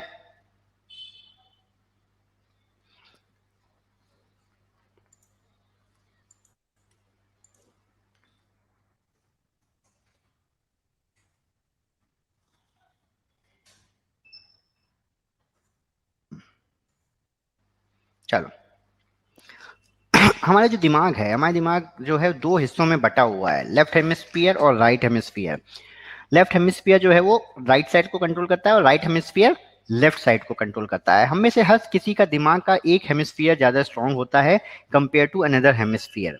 अगर हमारा लेफ्ट हेमिस्फीयर स्ट्रांग है, जो हेमिस्फीयर आप देखिएगा क्या क्या चीजों को कंट्रोल करता है। लेफ्ट हेमिस्फीयर जो है वो हमारे स्पीच को, हमारे लॉजिकल पार्ट को, जैसे हमारा जो मैथमेटिक वाला दिमाग है ना,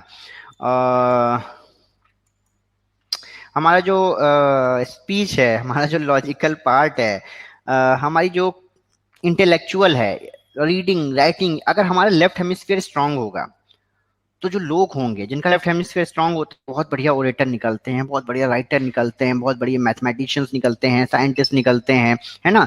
तो जिनका भी लेफ्ट हेमिस्फीयर स्ट्रांग होगा वो इस टाइप के लोग निकलेंगे, है ना। जो इंटेलेक्चुअल होंगे, जो राइटर्स होंगे, जो ऑथर्स होंगे, जो ओरेटर्स होंगे, जो जो साइंटिस्ट होंगे, वो सबका, उन सबका लेफ्ट हेमिस्फीयर हमेशा स्ट्रांग होगा कंपेयर टू राइट हेमिस्फीयर। जिनका राइट हेमिस्फीयर स्ट्रांग होता है वो लोग क्या होते हैं? वो लोग आर्टिस्टिक निकलते हैं, है ना। उनके पास, उनको म्यूजिक की समझ होती है ना। वो इमोशनल होते हैं, फिलोसफिकल होते हैं, क्रिएटिव होते हैं, स्पिरिचुअल होते हैं, है ना। फेशियल, वो लोगों को चेहरे पढ़ के लोगों को बता देते हैं, है ना। तो ये सब चीजें जो हैं जिनका राइट हेमिस्फीयर होता है वो स्ट्रांग होता है। तो हमारी बॉडी, हमारा माइंड, हम लोग कैसे हैं, ये बहुत हद तक डिपेंड करता है कि हमारे दिमाग का कौन सा हिस्सा ज्यादा मजबूत है या कौन सा ज्यादा स्ट्रांग है। समझ में आया?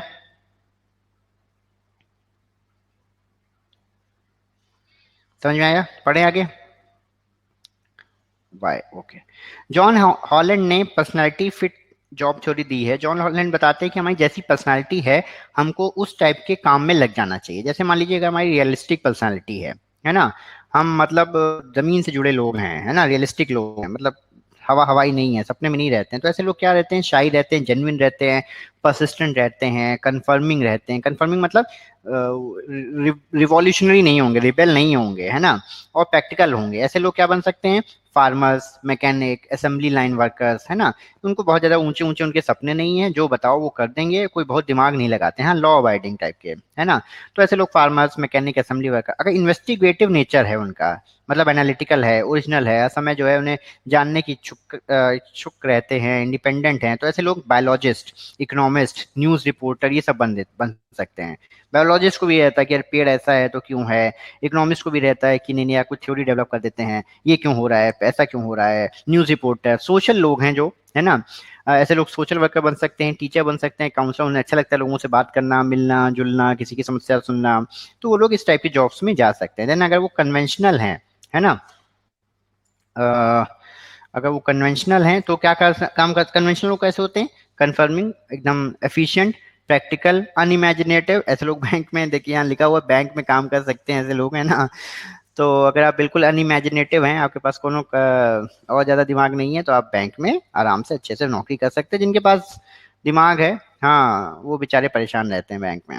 एंटरप्राइजिंग है, अगर आप चैलेंज लेने में आपको अच्छा लगता है तो आप लॉयर बन सकते हैं, रियल एस्टेट एजेंट बन सकते हैं, और आर्टिस्ट हैं तो आप पेंटर, म्यूजिशियन, राइटर, ऐसे लोग इमेजिनेटिव होते हैं, बहुत बहुत सोचते हैं, डिसऑर्डरली होते हैं। आप देखते हैं ना, अक्सर जितने भी जो राइटर्स होते हैं, ऑथर्स होते हैं, ये बहुत अजीब से ही होते हैं, है ना। तो आइडियलिस्टिक होते हैं, इमोशनल होते हैं, इम्प्रैक्टिकल होते हैं, है ना।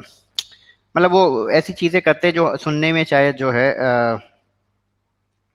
अजीब सी लगती है ना, कि यार ये कैसे होगा। तो इस टाइप के लोग जो है ऑथर, राइटर्स, म्यूजिक, वो सब हो सकते हैं। जैसे एक शेर है, गजल है, गजल ये है कि मुझसे बिछड़ के खुश रहते हो, तुम भी मेरी तरह झूठे हो, और तन्हा ही दुनिया से लड़ोगे, बच्चों सी बातें करते हो। तो मतलब कि ऐसे लोग हैं जो कहते हैं नहीं, हम पूरी दुनिया से लड़ जाएंगे। राइटर, ऑथर जो होते हैं ना, वो इस टाइप के लोग होते हैं, अकेले ही हम दुनिया से लड़ जाएंगे, दुनिया बदल देंगे, है ना। तो बच्चों वाली बातें जो हमें सुनने में लगता है कि शायद बच्चों वाली बातें हैं, बट उनके लिए वो शायद वो, उनको लगता है कि वो ऐसा कर सकते हैं। तो ऐसे लोग राइटर, म्यूजिशियन, ये सब बन सकते हैं। क्लियर है, आगे बढ़े।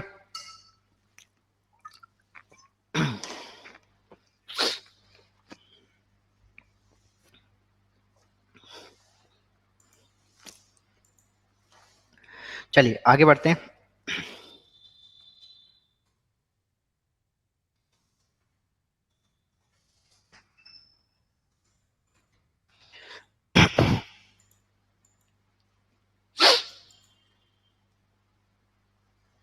डाइवर्सिटी, डाइवर्सिटी का मतलब है रेस, एथनिसिटी, जेंडर्स। हमारे ऑर्गेनाइजेशन के अंदर डाइवर्सिटी को मैनेज करना बहुत ज़रूरी है। ये चीज़ हम लोग जो है नहीं समझते अपनी ऑर्गेनाइजेशन के अंदर, बट बहुत सारी ऑर्गेनाइजेशंस होंगी, जैसे जैसे सपोजली हमको ये, हमारी ऑर्गेनाइजेशन के साथ एक अच्छी चीज़ ये है बैंक के साथ, कि हम लोग इस डाइवर्सिटी को शायद बगैर समझे बहुत अच्छे से मैनेज करते हैं। आपके ऑफिस में आप जाइए, लड़कियां काम कर रही हैं, है ना, लड़के काम कर रहे हैं, और सब बहुत ही अच्छे से सेफुल और पीसफुल इन्वायरमेंट में काम करते हैं। लड़कियां भी बगैर डर के देखिए गाँव में चली जाती हैं, मैनेजर्स हैं वहाँ पे, क्योंकि हमारी ऑर्गेनाइजेशन ने उस, हम क्योंकि हम जब से आए हैं अपनी ऑर्गेनाइजेशन के अंदर, हम उस चीज़ को देख रहे हैं और हमने उसको अच्छे से एक्सेप्ट किया हुआ है। हमारी ऑर्गेनाइजेशन में इस तरीके का भेदभाव नहीं किया जाता कि ये लड़की है तो इसको मैनेजर नहीं बनाएंगे, या इसको हम इक्वल अपॉर्चुनिटीज नहीं देंगे, है ना। तो ये चीज़ें जो डाइवर्सिटी है, दूसरे आप, हम 5 साल गुजरात रह के आए और बहुत अच्छे से रहे, है ना। कभी ऐसा नहीं हुआ कि यार हम वहाँ क्यों गए थे, यार हमारा प्रदेश नहीं था, है ना।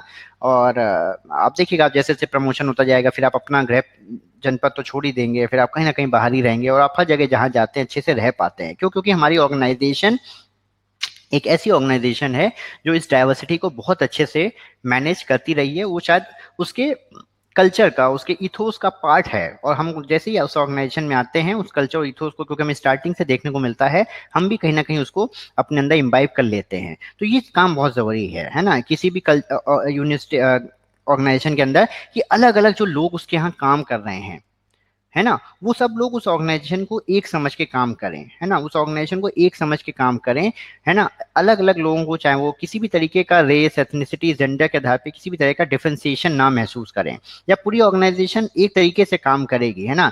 आप देखिए हर जगह आप, एक जीएम है, एक सीएमडी है, वो शायद उड़िया हो चाहे यूपी का हो, बट वो जब बात बताता है तो सारे लोग, चाहे वो हमारा उड़ीसा के लोग हों चाहे पंजाब के लोग हों, सब लोग उसको सुनते हैं और उसको मानते हैं, है ना, उस मैसेज को मानते हैं।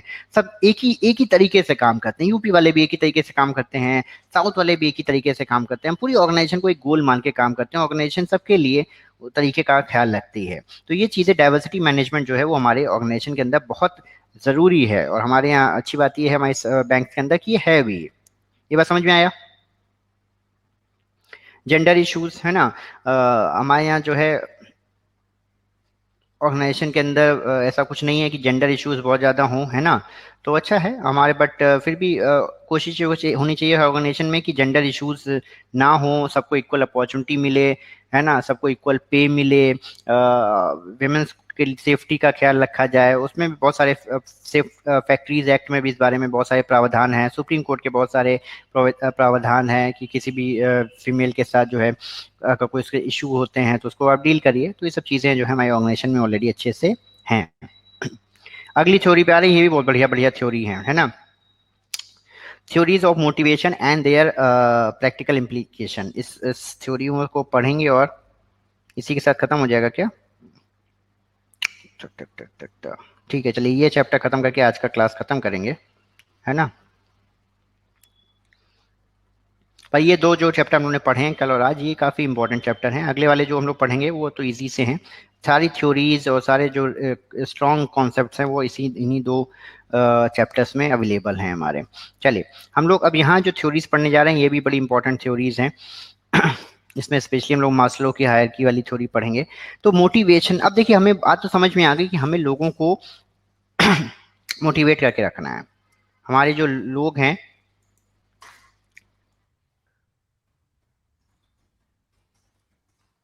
हमें हमारे लोगों को मोटिवेट करके रखना है, ठीक है।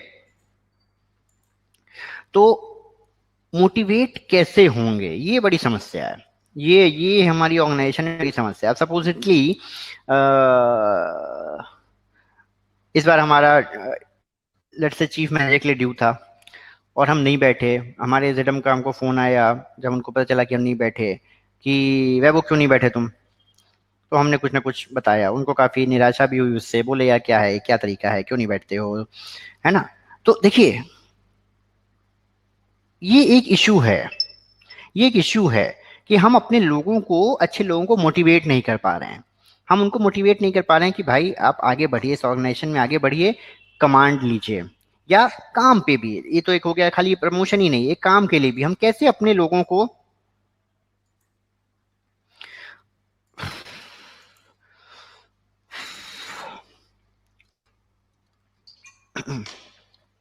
कैसे अपने लोगों को हम मोटिवेट करेंगे काम के लिए, कैसे अपने लोगों को हम मोटिवेट करें काम के लिए, ना खाली प्रमोशन के लिए। कि वो उनको हम कोई काम देते हैं, कैसे वो बेचारे मोटिवेट रहेंगे कि नहीं यार हमको ये काम करना है। क्योंकि काम तो क्या, काम तो एक दिन रूटीन हो जाएगा ना।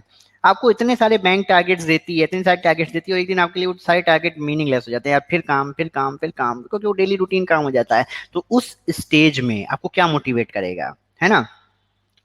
प्रमोशन मोटिवेट नहीं कर रहा। हो सकता है प्रमोशन होता तो स्टेटस बढ़ता, सैलरी बढ़ती, बट नहीं, हमने छोड़ दिया उसको। तो यानी आपको ना पैसा मोटिवेट कर रहा है, ना आपको प्रमोशन स्टेटस में मोटिवेट कर रहा है, ना सुख सुविधाएं मोटिवेट कर, तो क्या मोटिवेट करेगा फिर। तो अगर आगे जाने को तैयार नहीं तो क्या इस जॉब में भी अच्छा काम करोगे। तो क्या तुम 4 नहीं बनना चाहते, वो बात तो ठीक है, बट क्या 3 में भी अच्छा काम करोगे, क्योंकि तुम्हारा तो काम से मन ही हट गया है। तुम क्यों नहीं आगे बढ़ रहे हो, क्योंकि तुमको लगता है और काम करना पड़ेगा। तो मतलब तुम्हारे काम से मन हट गया है, तुमने अपनी फैमिली इश्यूज बता दिए कि नहीं सर बच्चा है, ये है वो है। तो यार फिर काम कैसे करोगे, ठीक है। बैंक में मोटिवेट नहीं होता है, only targets and tension increases. हाँ करेक्ट है, करेक्ट है प्रांजलि, करेक्ट है। तो मोटिवेट कैसे किया जाए लोगों को, ये जानने के लिए हमें, अगर हमें ये जानना है कि लोग मोटिवेट कैसे होंगे, तो हमें फिर से उनकी पर्सनैलिटी को समझना पड़ेगा। और क्या उनको मोटिवेट करेगा, क्या उनको मोटिवेट करेगा, ये जानने के लिए, समझने के लिए भी हमें उनकी पर्सनैलिटी को समझना पड़ेगा। तब हम उनको सही मोटिवेशनल टूल दे पाएंगे जिससे वो मोटिवेट। आप देखते हैं कई बार होता है कि भाई जो टॉप 3 परफॉर्मर होंगे उनको जेडम, आप लोगों को आवाज आ रही है ना, क्योंकि हम, आवाज आ रही है ना आप लोगों को, ठीक। तो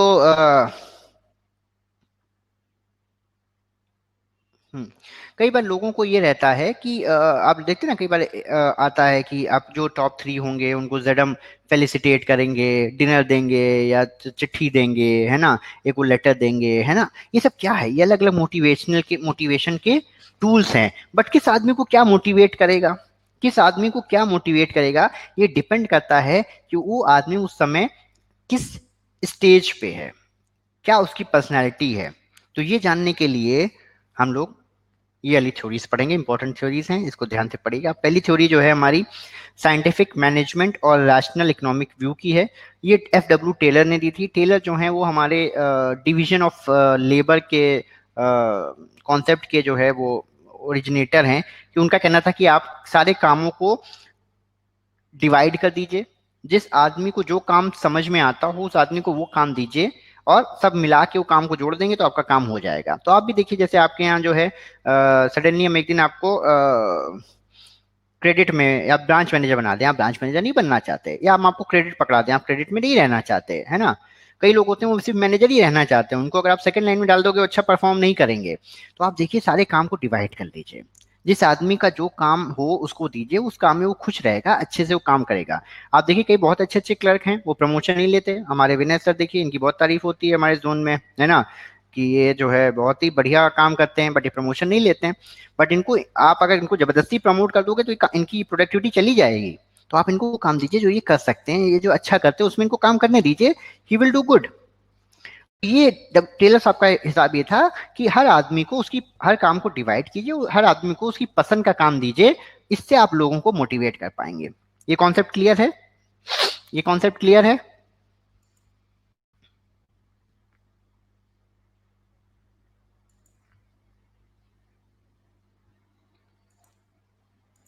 आगे बढ़े। अगला है हमारा human relations model.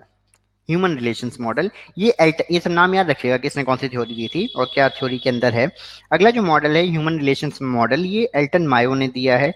Elton Mayo जो कहते हैं कि लोगों के लिए social contracts at work place important हैं। हमारे लिए, हम जिस संस्था में जाते हैं उस संस्था के लोगों से जुड़ाव होना हमारे लिए बहुत जरूरी है। अगर हम उस ऑर्गेनाइजेशन में इंक्लूडेड फील करते हैं, उसका पार्ट फील करते हैं, है ना, तो हम अच्छा काम करेंगे। आप जाते हो, आपको आपका धर्म अच्छे से ट्रीट करता है, आपको फोन करता है, पूछता है क्या हाल चाल है, बढ़िया है, सब कुछ है, ये है वो है, आपको अच्छा लगता है ना। फिर वो कहता है यार काम करो, ये देखो टारगेट भी देख लो। आपके घर में कोई फंक्शन होता है, आप उस धर्म को बुलाते हैं, वो आते हैं आपके फंक्शन में, आपको अच्छा फील होता है कि नहीं यार हमने बुलाया साहब को, साहब आ गए, है ना। तो ये सब आपको अच्छा फील करा सकती चीजें, है ना। तो आप आप अपने ऑफिस में होते हैं, आपके ऑफिस में जो लोग हैं वो अच्छे से आपके साथ रहते हैं, बढ़िया से आपकी उनसे दोस्ती हो गई। आपको कई बार होता है ना कि आप किसी ऑफिस में बहुत अच्छा से रहने लगते हो और आप उस ऑफिस को नहीं छोड़ के जाना चाहते हो, क्योंकि आपकी वहां पे अच्छे से दोस्ती हो जाती है ना। आप उस ऑफिस में इसीलिए अच्छा काम करते हो कि यार हमको यहाँ से ना हटाया जाए, है ना। अगर अच्छे से यार हम सेटल हो गए हैं ना, हमको यहाँ से ना हटाओ, हम यहीं अच्छा काम करके देंगे, हमको अगर हटा दोगे तो हम अच्छा काम नहीं करेंगे।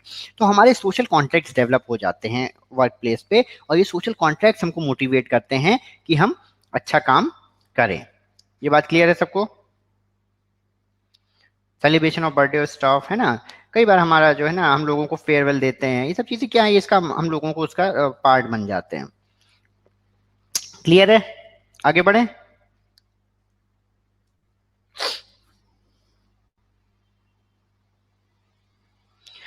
अगली आती है तनु, को समझ में आ रहा है? आज तक तुमने कोई सवाल नहीं पूछा है तनु। हिरल समझ में आ रहा है? आंचल, शानू, शानू तुम तो हो बेटा, तुम भूल जा रहे हो, तुम बार बार हो। सब कुछ क्लियर हो रहा है तुम लोग को? इतना क्लियर, क्रिस्टल क्लियर हो रहा है कि तुम लोग कुछ पूछने की स्थिति में भी नहीं आ रहे हो, हैं शानू?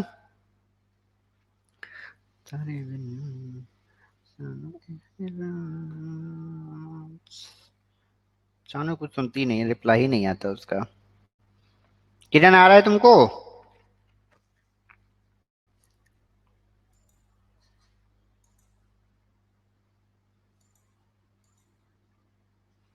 ठीक है। आंचल तुमको?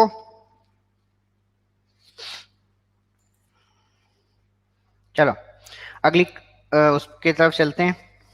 अगली जो थ्योरी है ये है अब्राहम, इसको ध्यान से समझिएगा, इस थ्योरी को, ये इंपॉर्टेंट थ्योरी है और बहुत अच्छी थ्योरी है।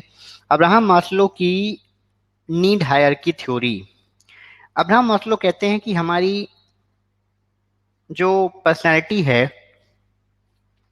वो हमारी नीड्स पे डेवलप करती है, और वो कहते हैं कि पांच पांच जरूरतें हैं किसी भी इंसान की। पहली है फिजियोलॉजिकल नीड्स, जो कि है हमारी फूड, रेस्ट, एक्सरसाइज, शेल्टर, जो है ना रोटी कपड़ा और मकान वाली नीड, है ना। आदमी को सबसे पहले खाना चाहिए, उसको उसको आराम चाहिए, उसको उसको कहीं सर छुपाने की जगह चाहिए।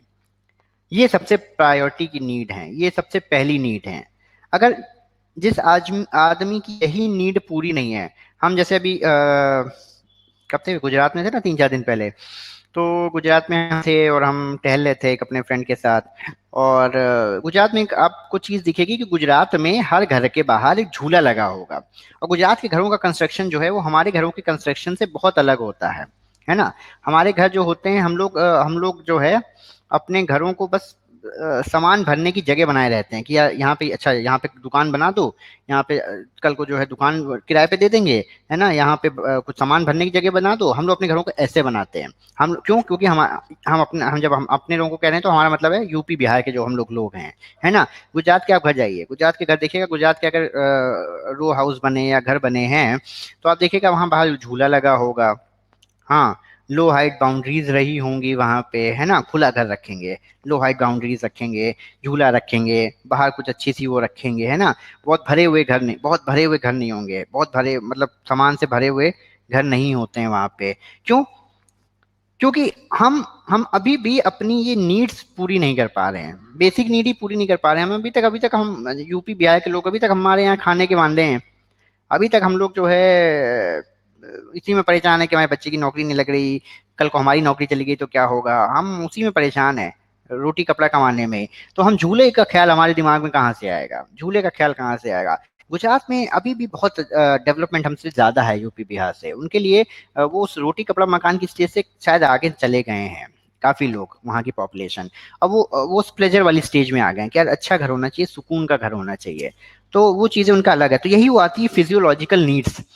अगर ये नीड है आपकी, तो ऐसे लोगों को जिनका जिनका खाना पूरा नहीं है, जिनको घर पूरा नहीं है, ऐसे लोगों को अगर आप ये भी दे दोगे तो मोटिवेट रहेंगे काम के लिए। आप कहते हैं ना कि आप देखिए जो हमारे वर्कर्स या लेबर्स हैं, है ना, उनको क्या हम देते हैं? जो ये यूपी बिहार इंडिया में जो इतना सस्ता लेबर मिल जा रहा है, इंडिया को क्यों दुनिया आ रही है? क्यों यूएसए वाले इंडिया वालों को देते हैं, है ना, H1B वीजा देते हैं? इसलिए नहीं कि हम बहुत काबिल हैं, काबिल तो हम थे ही नहीं। काबिल होते तो हमारा देश बहुत आगे होता है। काबिल तो हम है ही नहीं, हम लोग बेसिकली गरीब हैं। हम लोग बेसिकली गरीब हैं। उन्हें पता है कि अगर वो हमको 2 लाख रुपए 3 लाख की सैलरी देंगे तो हम इतने गरीब हैं कि हम अपनी जान झोंक देंगे उसके लिए। यूएसए में उनके लिए 2-3 लाख रुपए मायने नहीं रखते, इसलिए वो इस तरीके की मेहनत नहीं कर सकते। दिमाग तो उनके पास हमसे ज्यादा है ही। आप देख लो, यहाँ पे देख लो, किसी इंडियन का नाम दिख रहा है आपको? इतनी बड़ी स्टडीज में एक कोई इंडियन का नाम नहीं है इसमें। हम इतने काबिल होते तो हमारे लोगों की थ्योरी हम आज पढ़ रहे होते। तो पॉइंट ये है कि क्या चीज हमें डेवलप करेगी। अगर आपको लगता है लोग जिनकी अभी फिजियोलॉजिकल नीड्स ही पूरी नहीं है, इंडिया में क्यों उनको सस्ता लेबर मिल जाता है? 5-5, 6-6 हजार में लोग काम कर रहे हैं। 5-5, 6-6 हजार में लोग काम कर रहे हैं मेडिकल स्टोर्स में, हॉस्पिटल्स में जो वार्ड बॉय होते हैं, नर्स होते हैं, 6-6 हजार रुपए पे। टीचर्स हमारे हमारे टीचर्स 5-5, 6-6 हजार रुपए में काम कर रहे हैं। क्या बेचारे वो पढ़ाएंगे? क्या लेवल होगा उनका, है ना। तो ये लोग, अगर किसी की फिजियोलॉजिकल नीड्स ही पूरी नहीं है तो आप सिर्फ उतना ही उनको ऑफर कीजिए। आप देखिए वो 6 हजार में हम कैसे किसी आदमी को काम करने के लिए मोटिवेट किए रहते हैं, क्योंकि हमें पता है उसकी वो अभी बेचारा फिजियोलॉजिकल नीड से उबर नहीं पाया है, उसको और ज्यादा देने की जरूरत क्या है। बात समझ रहे हैं? तो ये मोटिवेशन एक फैक्टर है। आप समझ रहे हैं? आपको समझ में आया? तो देखिए, हर थ्योरी को पॉजिटिव एंगल से भी पढ़ा जा सकता है। जैसे ये हमने आपको उसको नेगेटिव एंगल से पढ़ाया कि कैसे एक्सप्लॉइट कर सकते हो इस थ्योरी को जान के। इसका पॉजिटिव एंगल भी हो सकता है। ठीक है, ये बात समझ में आई आपको? ये बात समझ में आई? Physiological needs. अगली नीड्स आती है आदमी, उन्होंने क्या कहा है, मास्लो ने कहा है कि ये नीड्स जो हैं one at a time operate करती हैं। वन एट अ टाइम ये नीड ऑपरेट करेगी। अगर हम फिजियोलॉजिकल नीड्स में हैं, जिस आदमी को खाना ना, हमारे घर जो है, हमारे घरों में झूला क्यों नहीं है? क्योंकि अभी हम खाने पे ही नहीं आए हैं, अभी हमारा खाना ही पूरा नहीं हो पाया, इसलिए घर में झूला कहाँ से आएगा? हम लोग घर में झूला बनाने का सोच ही नहीं पा रहे हैं। हम तो घर के सामने दुकान खोलने की सोच रहे हैं, क्या यहाँ पे जो है वो पच्चू दुकान करा देंगे बेटे को, छोटे बेटे को, तो झूला कैसे लगाएंगे उस जगह पे? वहां पे ऐसा नहीं है, वहां घर पे ऐसा नहीं, घर में के अंदर दुकानें खुली हुई है सोसाइटी के अंदर, यहाँ पे है। तो वो कहते हैं कि एक नीड एक टाइम पे ऑपरेट करती है। जब हमारी एक नीड पूरी हो जाती है तब हम जंप करते हैं दूसरी नीड पे। तो पहली नीड है फिजियोलॉजिकल, जब हमारी ये नीड पूरी हो जाएगी तब हम सेकंड नीड पे जंप करेंगे, जो कि है हमारी सेफ्टी की नीड। सेफ्टी की नीड क्या कहती है? Protection against danger, threat, deprivation. जब हमारा ये रोटी कपड़ा हो जाता है तब आदमी अगली नीड पे जाता है। वो सोचता है कि अरे कम से कम एक घर ही हो, हमारा एक रहने को घर हो, कोई हमको हार्म ना करे, है ना, हम ठीक से रह सकें, कोई हमें डेंजर ना हो। तो यहाँ उसकी सेफ्टी नीड शुरू होती है। तो आदमी क्या सोचता है, एक छोटा सा घर बना लेते हैं, है ना, और ऐसा रखते हैं कि कहीं गरीब आदमी देखिए वो वहां फुटपाथ पे सो जाता है। वो इस बात से नहीं रहता कि कोई उस पे सलमान खान आएंगे उस पे गाड़ी चढ़ा के चले जाएंगे, क्यों? क्योंकि उस बेचारे को तो खाने के नहीं है ना, उसको वो कहाँ उसको डर है।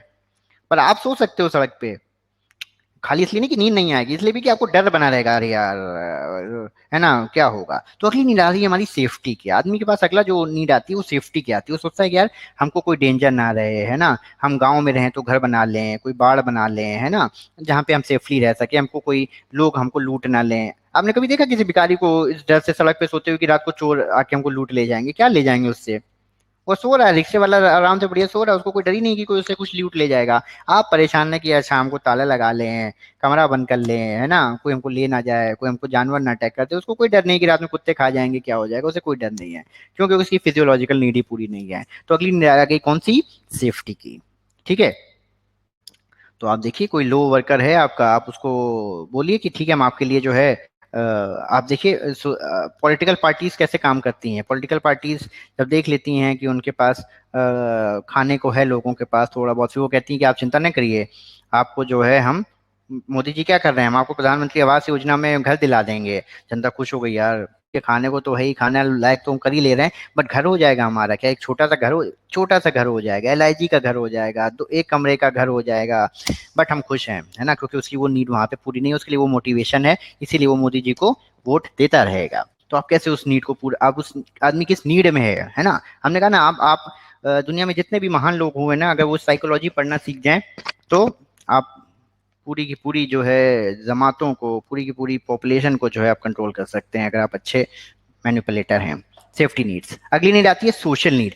जब आदमी के पास खाने को होता है, आदमी के पास जब रहने को होता है, अब उसकी अगली नीड शुरू होती है, वो है सोशल कॉन्टैक्ट्स की। कभी आपने देखा है कि एक भिखारी या एक रिक्शा वाला दूसरे रिक्शे वाले से कह रहा हो कि भैया चलो आज शाम बैठते हैं कहीं बढ़िया, अच्छा बहुत दिन हो गए बैठे नहीं, कहीं आराम से आज बैठ के बातें करेंगे। वो नहीं करेंगे बाहर दारू पी के पड़े 4 लोग, ऐसा नहीं।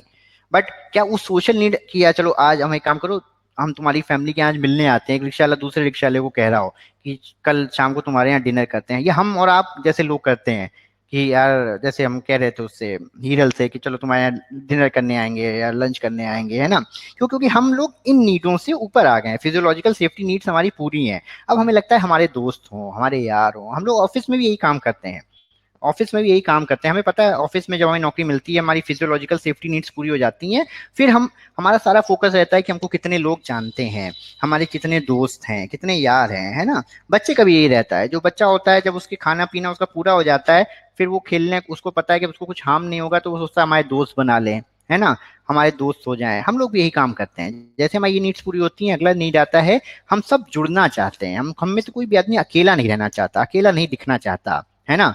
तो ये यहाँ पे हमारी सोशल नीड्स जो है वो शुरू होती हैं। तो अगर लोग आपके यहाँ ऑर्गेनाइजेशन में ऐसे हैं जो सोशल नीड्स चाहते हैं, तो आप उनको बताइए कि यार आपको जो है ना अच्छी शहर में पोस्टिंग दे देंगे, बढ़िया घर के पास रहोगे। सुन रहे हो क्या है? मैडम आपको क्या कहता है, नहीं करोगे, तुमको उठा के जो है भी बाहर हरदोई फेंकते हैं। हरदोई एक जगह है यहाँ पे यूपी में, ठीक है, तो हम डर जाते हैं। अच्छा, या उसमें तुम अच्छा करो, तुमको देखो इस साल तुमको जो है ना शहर में ले आएंगे, तुमको बढ़िया ट्रांसफर कर देंगे, हमें लगता है हम अपने घर आ जाएंगे। पर एक आदमी है जो दुबई में पड़ा हुआ है, 1 साल से 1.5 साल से, क्यों उसको घर वो सोच ही नहीं रहा कि हम घर आ जाएंगे उसके मन में, क्योंकि उसके पास खाने को नहीं है। वो घर में आने को तब सोचेगा जब उसके ये 2 पार्ट पूरे हो जाएंगे। हमारे 2 पार्ट पूरे हैं हमारी नौकरी से, तो हम किस नीड पे चले गए? सोशल नीड पे, कि यार सर घर पे पोस्टिंग दे दो यार सर, पहले पहले तो जब नौकरी नहीं लगी होती तब तो इंटरव्यू में क्या कहते हैं, हाँ जो वो आता है ना कि you are liable to be posted anywhere in India, हाँ हाँ सर बिल्कुल बिल्कुल, बस नौकरी मिल जाए, क्योंकि गरीब हैं, कुछ नौकरी नहीं है, तब नहीं सोचते कि नहीं घर पे ही नौकरी मिल जाए। एक बार नौकरी मिल जाती है तो सर घर पे मिल जाए, घर पे मिल जाए तो सर शहर के आसपास मिल जाए, 8-10 किलोमीटर के अंदर मिल जाए, है ना। क्यों? क्योंकि हमारी सोशल नीड एक्टिवेट हो गई होती है उस समय, और वो चीज हमको मोटिवेट कर सकती है। क्लियर है सबको यहाँ तक? अगले स्टेज पे बढ़े, अगली स्टेज पे आए। अगली स्टेज है हमारी ईगो या स्टीम नीड। जब हमारी सोशल नीड भी पूरी हो जाती है तब हमारी अगली नीड एक्टिवेट होती है, वो है हमारी ईगो या स्टीम की नीड। आप देखिएगा अपनी ऑर्गेनाइजेशन में जैसे जैसे हम लोग ग्रो हो रहे हैं, हम, और आप खुद ही देखिए, अब क्या हम उस तरीके का अल्हड़पन रखते हैं जो हम 20 की उम्र में रखते थे? नहीं रखते हैं। आज हम लोगों को अगर कुछ कह दे तो आप देखते ना, क्या किससे बात कर रहे हो तुम, आप कहते हो ना किससे बात करो, पता है कौन है हम, है ना। ये कहाँ से आता है? ईगो स्टीम कहाँ से आता है? ये over the period of time हमारा आता है ना। आपको कभी कभी आता है यार हम मैनेजर हैं, हम बैंक में हैं, आप कभी कभी आपको लगता है कि जो है आपने इतना कुछ किया हुआ है, हासिल किया हुआ है, अचीव किया हुआ है, तो यहाँ पे अगली नीड मैडम मैडम क्या है, वो इसी बात पे जो है वो चिढ़ जाते हैं, "यार, मुझको ऐसा कह दिया है ना, मेरे बारे में ऐसा बोल दिया", क्योंकि उनकी बाकी नीड्स पूरी हैं, उनके उनको अब किसी सोशल नीड की जरूरत नहीं है, वो उस स्टेज में है कि उनको दोस्त बनाने की जरूरत नहीं है, वो ग्रेटिफाइंग स्टेज में है।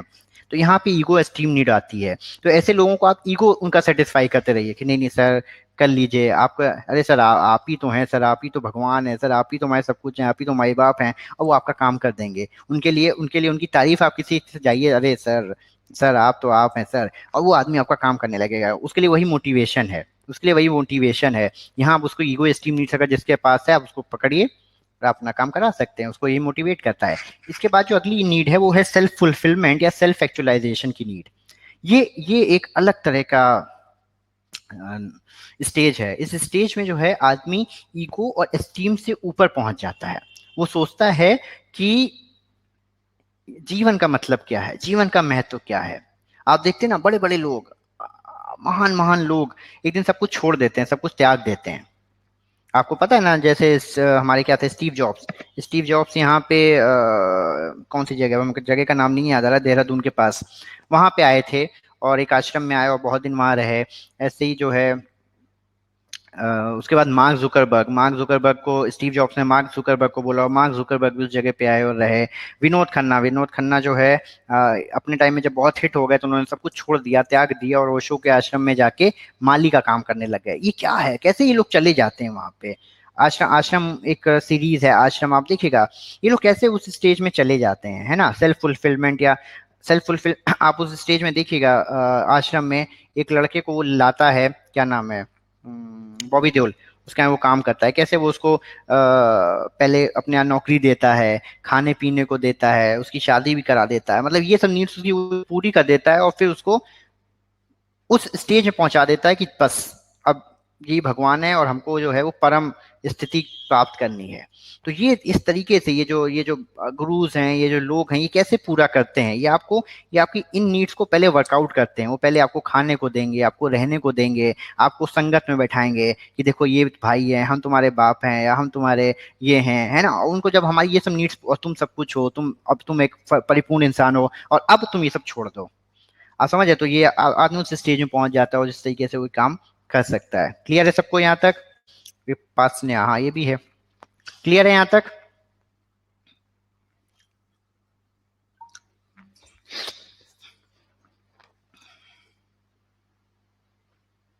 चलिए ये थ्योरीज खत्म कर लेते हैं, ये बीच में नहीं छोड़ना चाह रहे, फिर उसके बाद इस थ्योरीज के बाद खत्म कर देंगे क्लास, ठीक है। वो तो नहीं हो रहे, वो तो नहीं हो रहे हैं।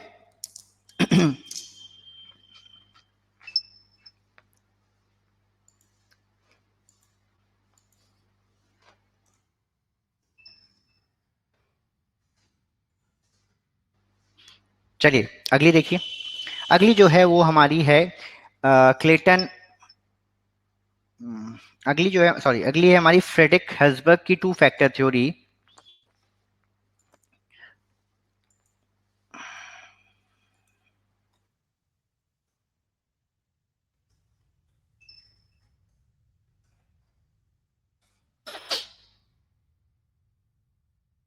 अगली है हमारी फ्रेडरिक हर्ट्जबर्ग की टू फैक्टर थ्योरी। फ्रेडरिक हर्ट्जबर्ग कहते हैं कि जो है दो सेट हैं मोटिवेटिंग फैक्टर्स के, दो दो मोटिवेटिंग फैक्टर्स के दो सेट हैं, एक है हाइजीन फैक्टर और एक है हमारा मेंटेनेंस फैक्टर्स। ठीक है, जो लोगों को मोटिवेट करता है जॉब पे। ठीक है, तो पहले मोटिवेशनल फैक्टर्स लिखा, ये एक्चुअली हाइजीन फैक्टर्स हैं।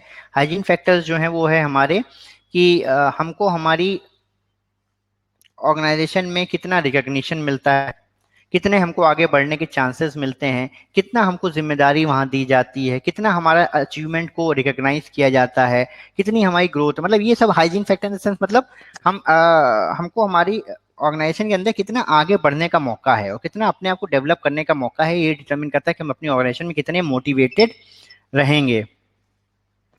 इसी के साथ एक अगला जो है दूसरा जो फैक्टर है वो है मेंटेनेंस फैक्टर। वो कहते हैं कि ये कंपनी की क्या पॉलिसी है, क्या टेक्निकल सुपरविजन है, salary, job security, personal life, working condition, हम लोग क्यों यहाँ पे अपनी जॉब्स में परेशान हैं, क्योंकि हमको लगता है कि यार हमारे ऊपर वाली तो हमारी चीज़ें हैं हमारे पास, हमारे हमको करियर, हमारे बैंक में देखिए कितना अच्छा करियर अपॉर्चुनिटी है ना।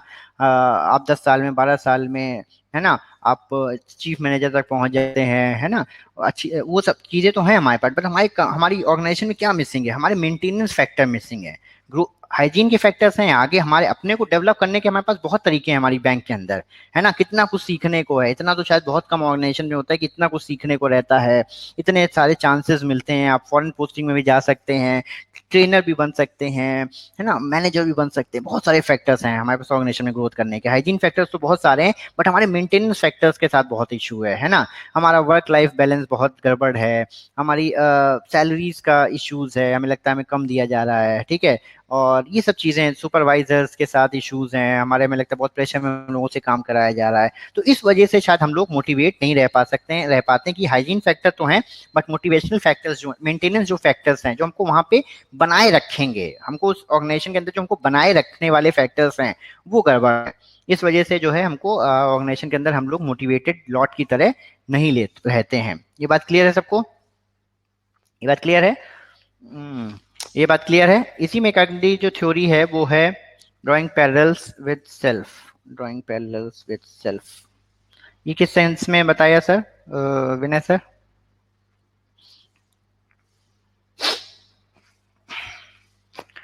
अगला जो एक थ्योरी है वो है क्लेटन एल्डरफर्स की ERG थ्योरी।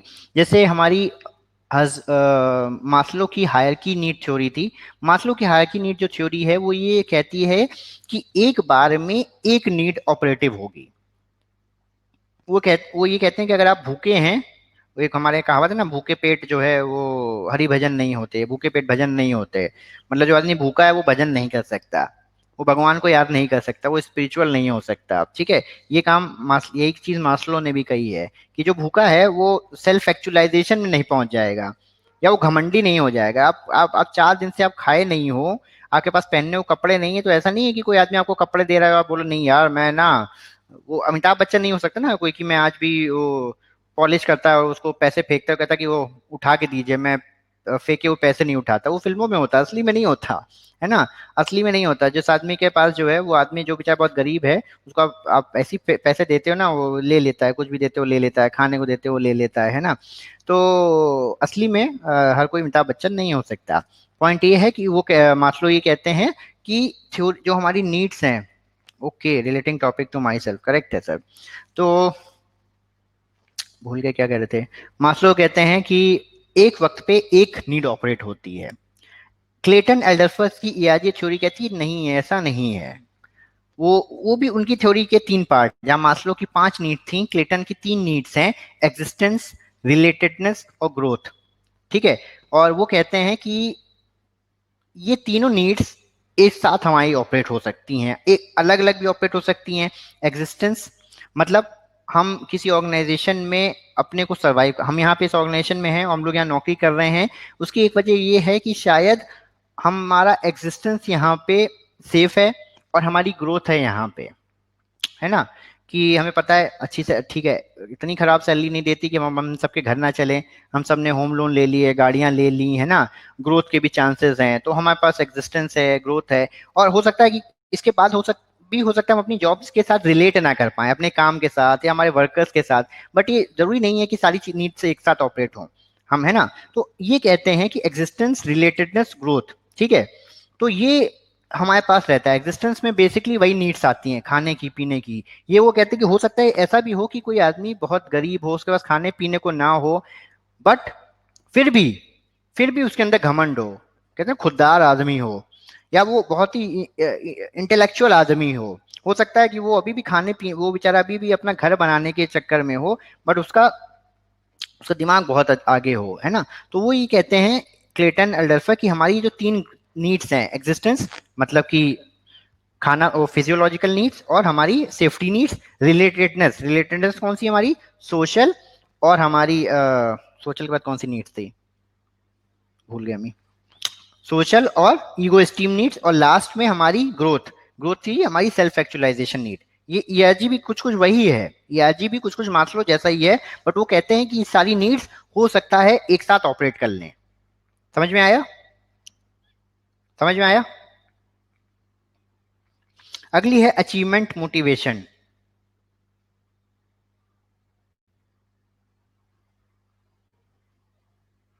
वो कहते हैं कि किसी भी ये डीसी मैकलैंड ने दी है, डीसी मैकलैंड कहते हैं कि 3 नीड्स हैं। पहली कुछ हासिल करने की, दूसरी पावर की, और तीसरी अफिलिएशन की। एफिलिएशन मतलब जुड़े रहने की। वो कहते हैं कि आदमी इन्हीं 3 चीजों के लिए काम करता है। हम बैंक में आए, हम क्यों आए, क्योंकि हमने, जैसे हमारी नौकरी लगी, हमें लगा कि हमने अब कुछ पा लिया, ये हमारा अचीवमेंट हो गया। लोग आईएएस के लिए देखिए कैसे जान दे देते हैं, आईएएस के लिए 10-10, 5-5, 6-6 साल जो है पड़े हुए हैं।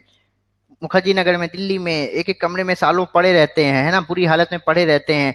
लोग अपने बच्चों को पढ़ाते हैं, किस लिए पढ़ाते हैं कि बिल्कुल जो है हमारा बच्चा एक बार आईआईटी पास कर ले, एक बार आईएएस पास कर ले, क्यों, क्योंकि पढ़ते ही पावर आ जाएगा। तो ये हमें ये उनको मोटिवेट करता है, आईएएस बनने का पावर उनको मोटिवेट करता है, ठीक है।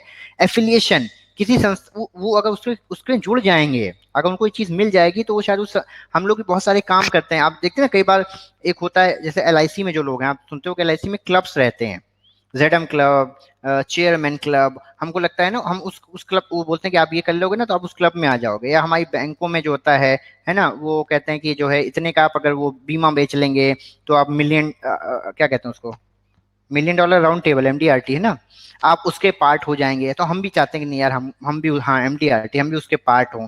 या वो कहते हैं कि यार हमको लगता है हम उस एक चीज से जुड़े रहें, है ना। आप अच्छा करते हो, आप कभी कभी संस्था में बढ़िया काम करते हो, क्यों, क्योंकि आपको लगता है यार आपको अच्छा से लोग रिकॉग्नाइज करें, आपको भी इसका पार्ट माने। तो वो कहते हैं कि 3 नीड्स हैं, अचीवमेंट की, पावर की, और एफिलिएशन की। इस वजह से लोग जो है मोटिवेट होते हैं। आप देखिए उस आदमी का क्या, उस आदमी को क्या चाहिए, उसको पावर चाहिए, उसको उसको एफिलिएशन चाहिए, उसको अचीवमेंट चाहिए, आप वैसे उसको मोटिवेट कर लीजिए। Victor H Vroom's expectancy model, इसके कई नाम हैं, ये नाम ध्यान रखिएगा, इसको जरा समझने की कोशिश करिएगा कि क्या है, थोड़ी सी टफ सी थ्योरी है।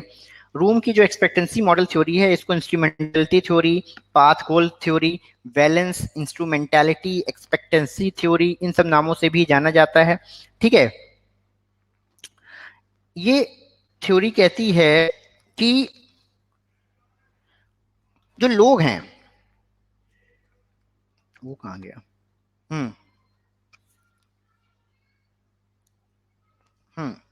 वो ये कहती है कि लोग जो है क्या पाना चाहते हैं, वो उससे मोटिवेट होते हैं। लोग क्या हासिल करना चाहते हैं, वो उससे मोटिवेट होते हैं। आप लोगों को अगर याद हो, एक बार केबीसी में एक बंदा आया था, उसने मुंबई का एक बीच था, उसको अकेले ही अपने दम पे साफ कर दिया था। याद है किसी को वो एपिसोड, उसका नाम नहीं याद आ रहा उस बंदे का हमको अब, किसी को याद है वो एपिसोड? वो बंदा था, उसने अकेले ही वो जो है उस बीच को साफ कर दिया था। उस बीच का नाम शायद जुहू किया था या बसोवा किया था।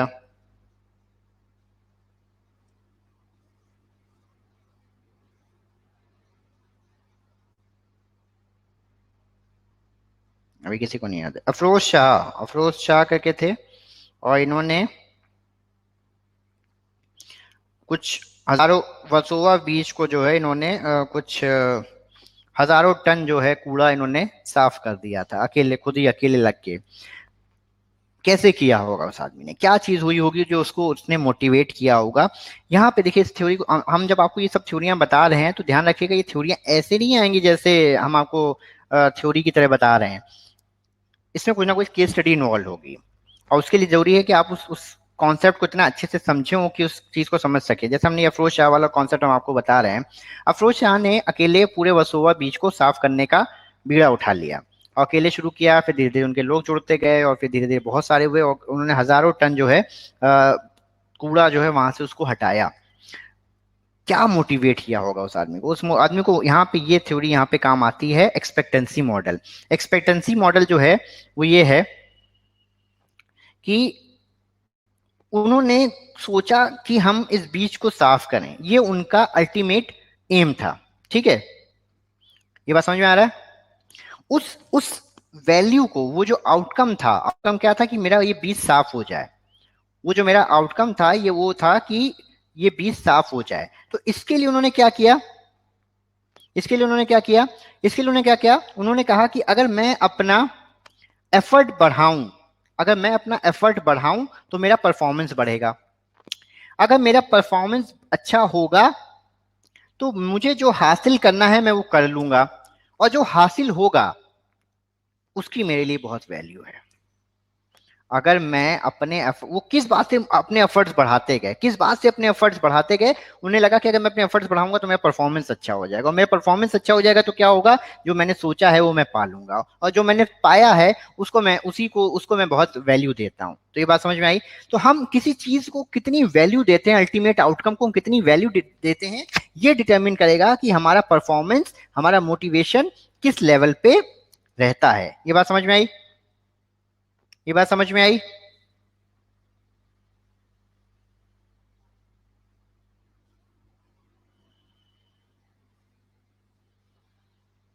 आगे बढ़े,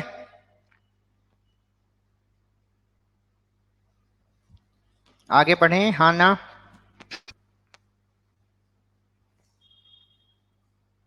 ठीक है, अगली है जेम्स स्टेसी की इक्विटी थ्योरी। जेम्स स्टेसी की इक्विटी थ्योरी जो है वो कहती है कि theory proposes that motivation to act developed after the person compares the input of the identical action compare to the person upon feeling inequity the person is motivated to reduce this. James Stacy Adams कहते हैं कि हम तब काम करते हैं या हम मोटिवेट होते हैं अगर हम अपने को कंपेयर करते रहते हैं। आपने देखा है ना, ऑफिस में भी, ब्रांच में भी लोग क्या करते हैं, लोग, हम बैंक में तो बहुत ज्यादा है या सारी सरकारी संस्थाओं में बहुत ज्यादा है कि हम देखते हैं यार बताओ यार ये काम कर रहा है, बड़े मजे से रह रहे हैं ये लोग, है ना, काम नहीं करते हैं और इनको भी उतनी सैलरी मिलती है, हमको भी उतनी सैलरी मिलती है, तो हम भी काम क्यों करें। आपने देखा कि आप जो मेहनत कर रहे हो ये सामने वाला उतनी नहीं कर रहा है बट इसको रिवॉर्ड उतने ही मिल रहे हैं, या इसको जो चीजें मिल रही है उतनी ही मिल रही है या शायद हमसे भी ज्यादा मिल रही है, तो हम क्यों काम करें। तो हम लगातार कंपेयर करते रहते हैं, हम कंपेयर करते रहते हैं कि हम जो इनपुट दे रहे हैं तो क्या हमको उसी हिसाब से आउटपुट मिल रहा है compare to somebody else who is putting the similar inputs. तो अगर वो नहीं होता है तो आदमी जो है काम नहीं करता है। ये बात क्लियर है।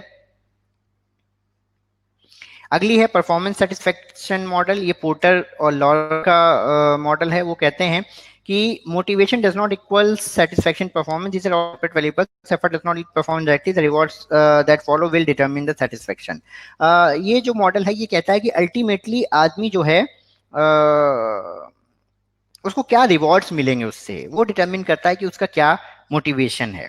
ये कुछ वैसी है रूम की एक्सपेक्टेंसी मॉडल जैसी कि हम अपने रिवॉर्ड को कितनी वैल्यू देते हैं, इस पे डिपेंड करेगा कि हमारा परफॉर्मेंस कितना हमारा जो है हमारा परफॉर्मेंस हमको कितना सेटिस्फेक्शन देता है, हमारा परफॉर्मेंस हमको कितना सेटिस्फेक्शन देता है, ये इस पे डिपेंड करता है कि हमको रिवॉर्ड क्या मिलने वाला है।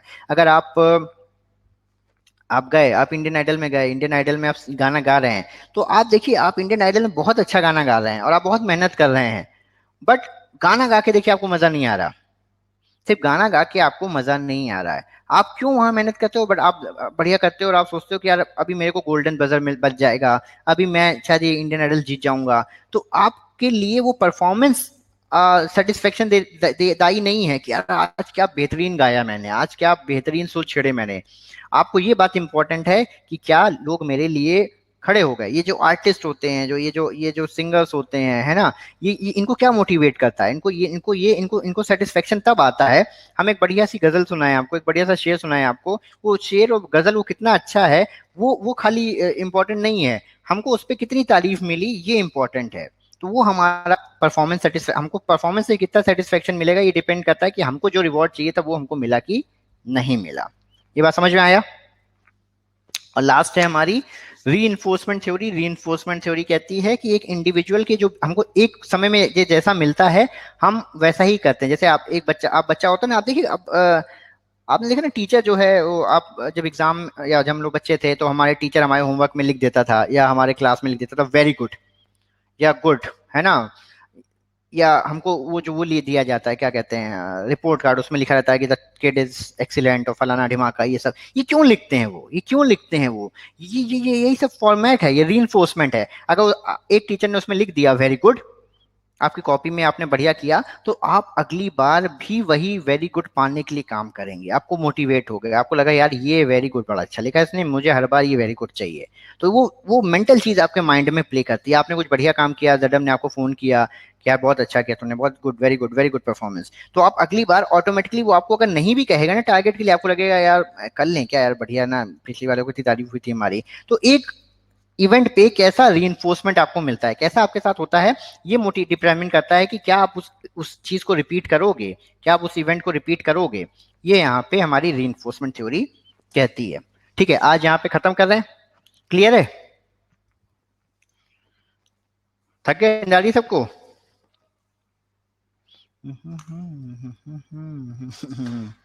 हाँ स्मृति, सो जाओ बेटा।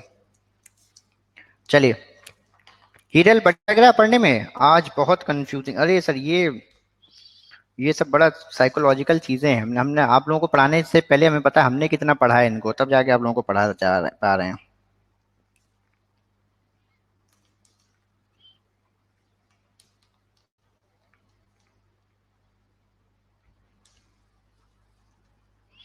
और कुछ पूछना किसी को? क्लियर है सबको?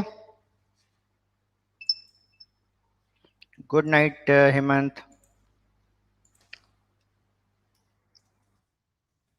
अरे सुनो भैया सब लोग, कल क्लास जो है, एक बार सुन लो, भगने के चक्कर में रहते हो सब लोग। कल क्लास 8 बजे से है। कल क्लास एक ही क्लास हम रखेंगे 8 से 10। ठीक है, उसके बाद हमको कहीं जाना है। ठीक है, तो कल क्लास कितने बजे से होगी? 8 से 10 बीएफएम की। ठीक है, अभी हम मैसेज भी डाल देते हैं ग्रुप में, 8 से 10 बीएफएम की क्लास।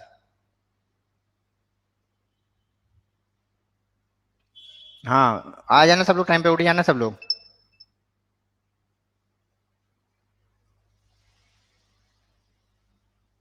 चलो बस, हाँ यही कहना था, अब जा सकते हो सब लोग।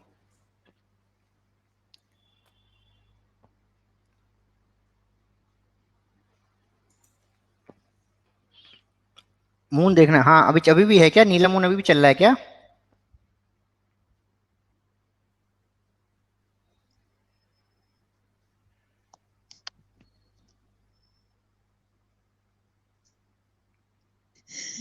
अरे वाह, ये तुम अपने हाथ से दिखा रही हो।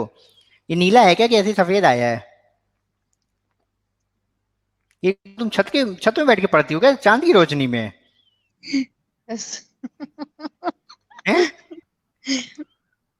लाल बहादुर सर शास्त्री हो गए हो क्या? आज के लिए बैठी हूँ, डेली तो नीचे ही बैठ के पढ़ती हूँ। अच्छा अच्छा, चलो कोई आज नहीं। शरद पूर्णिमा है ना गुजरात में, आप लोगों ने मना ली कल, हम हाँ तो आज मना रहे हैं। हाँ तो तुम घारी खाने वाली हो हैं? घारी, हाँ मतलब आज से स्टार्ट, मतलब कल घारी फेस्टिवल है। अच्छा, तो कौन सी लाई हो? गोल्डन घारी लाई हो इस बार?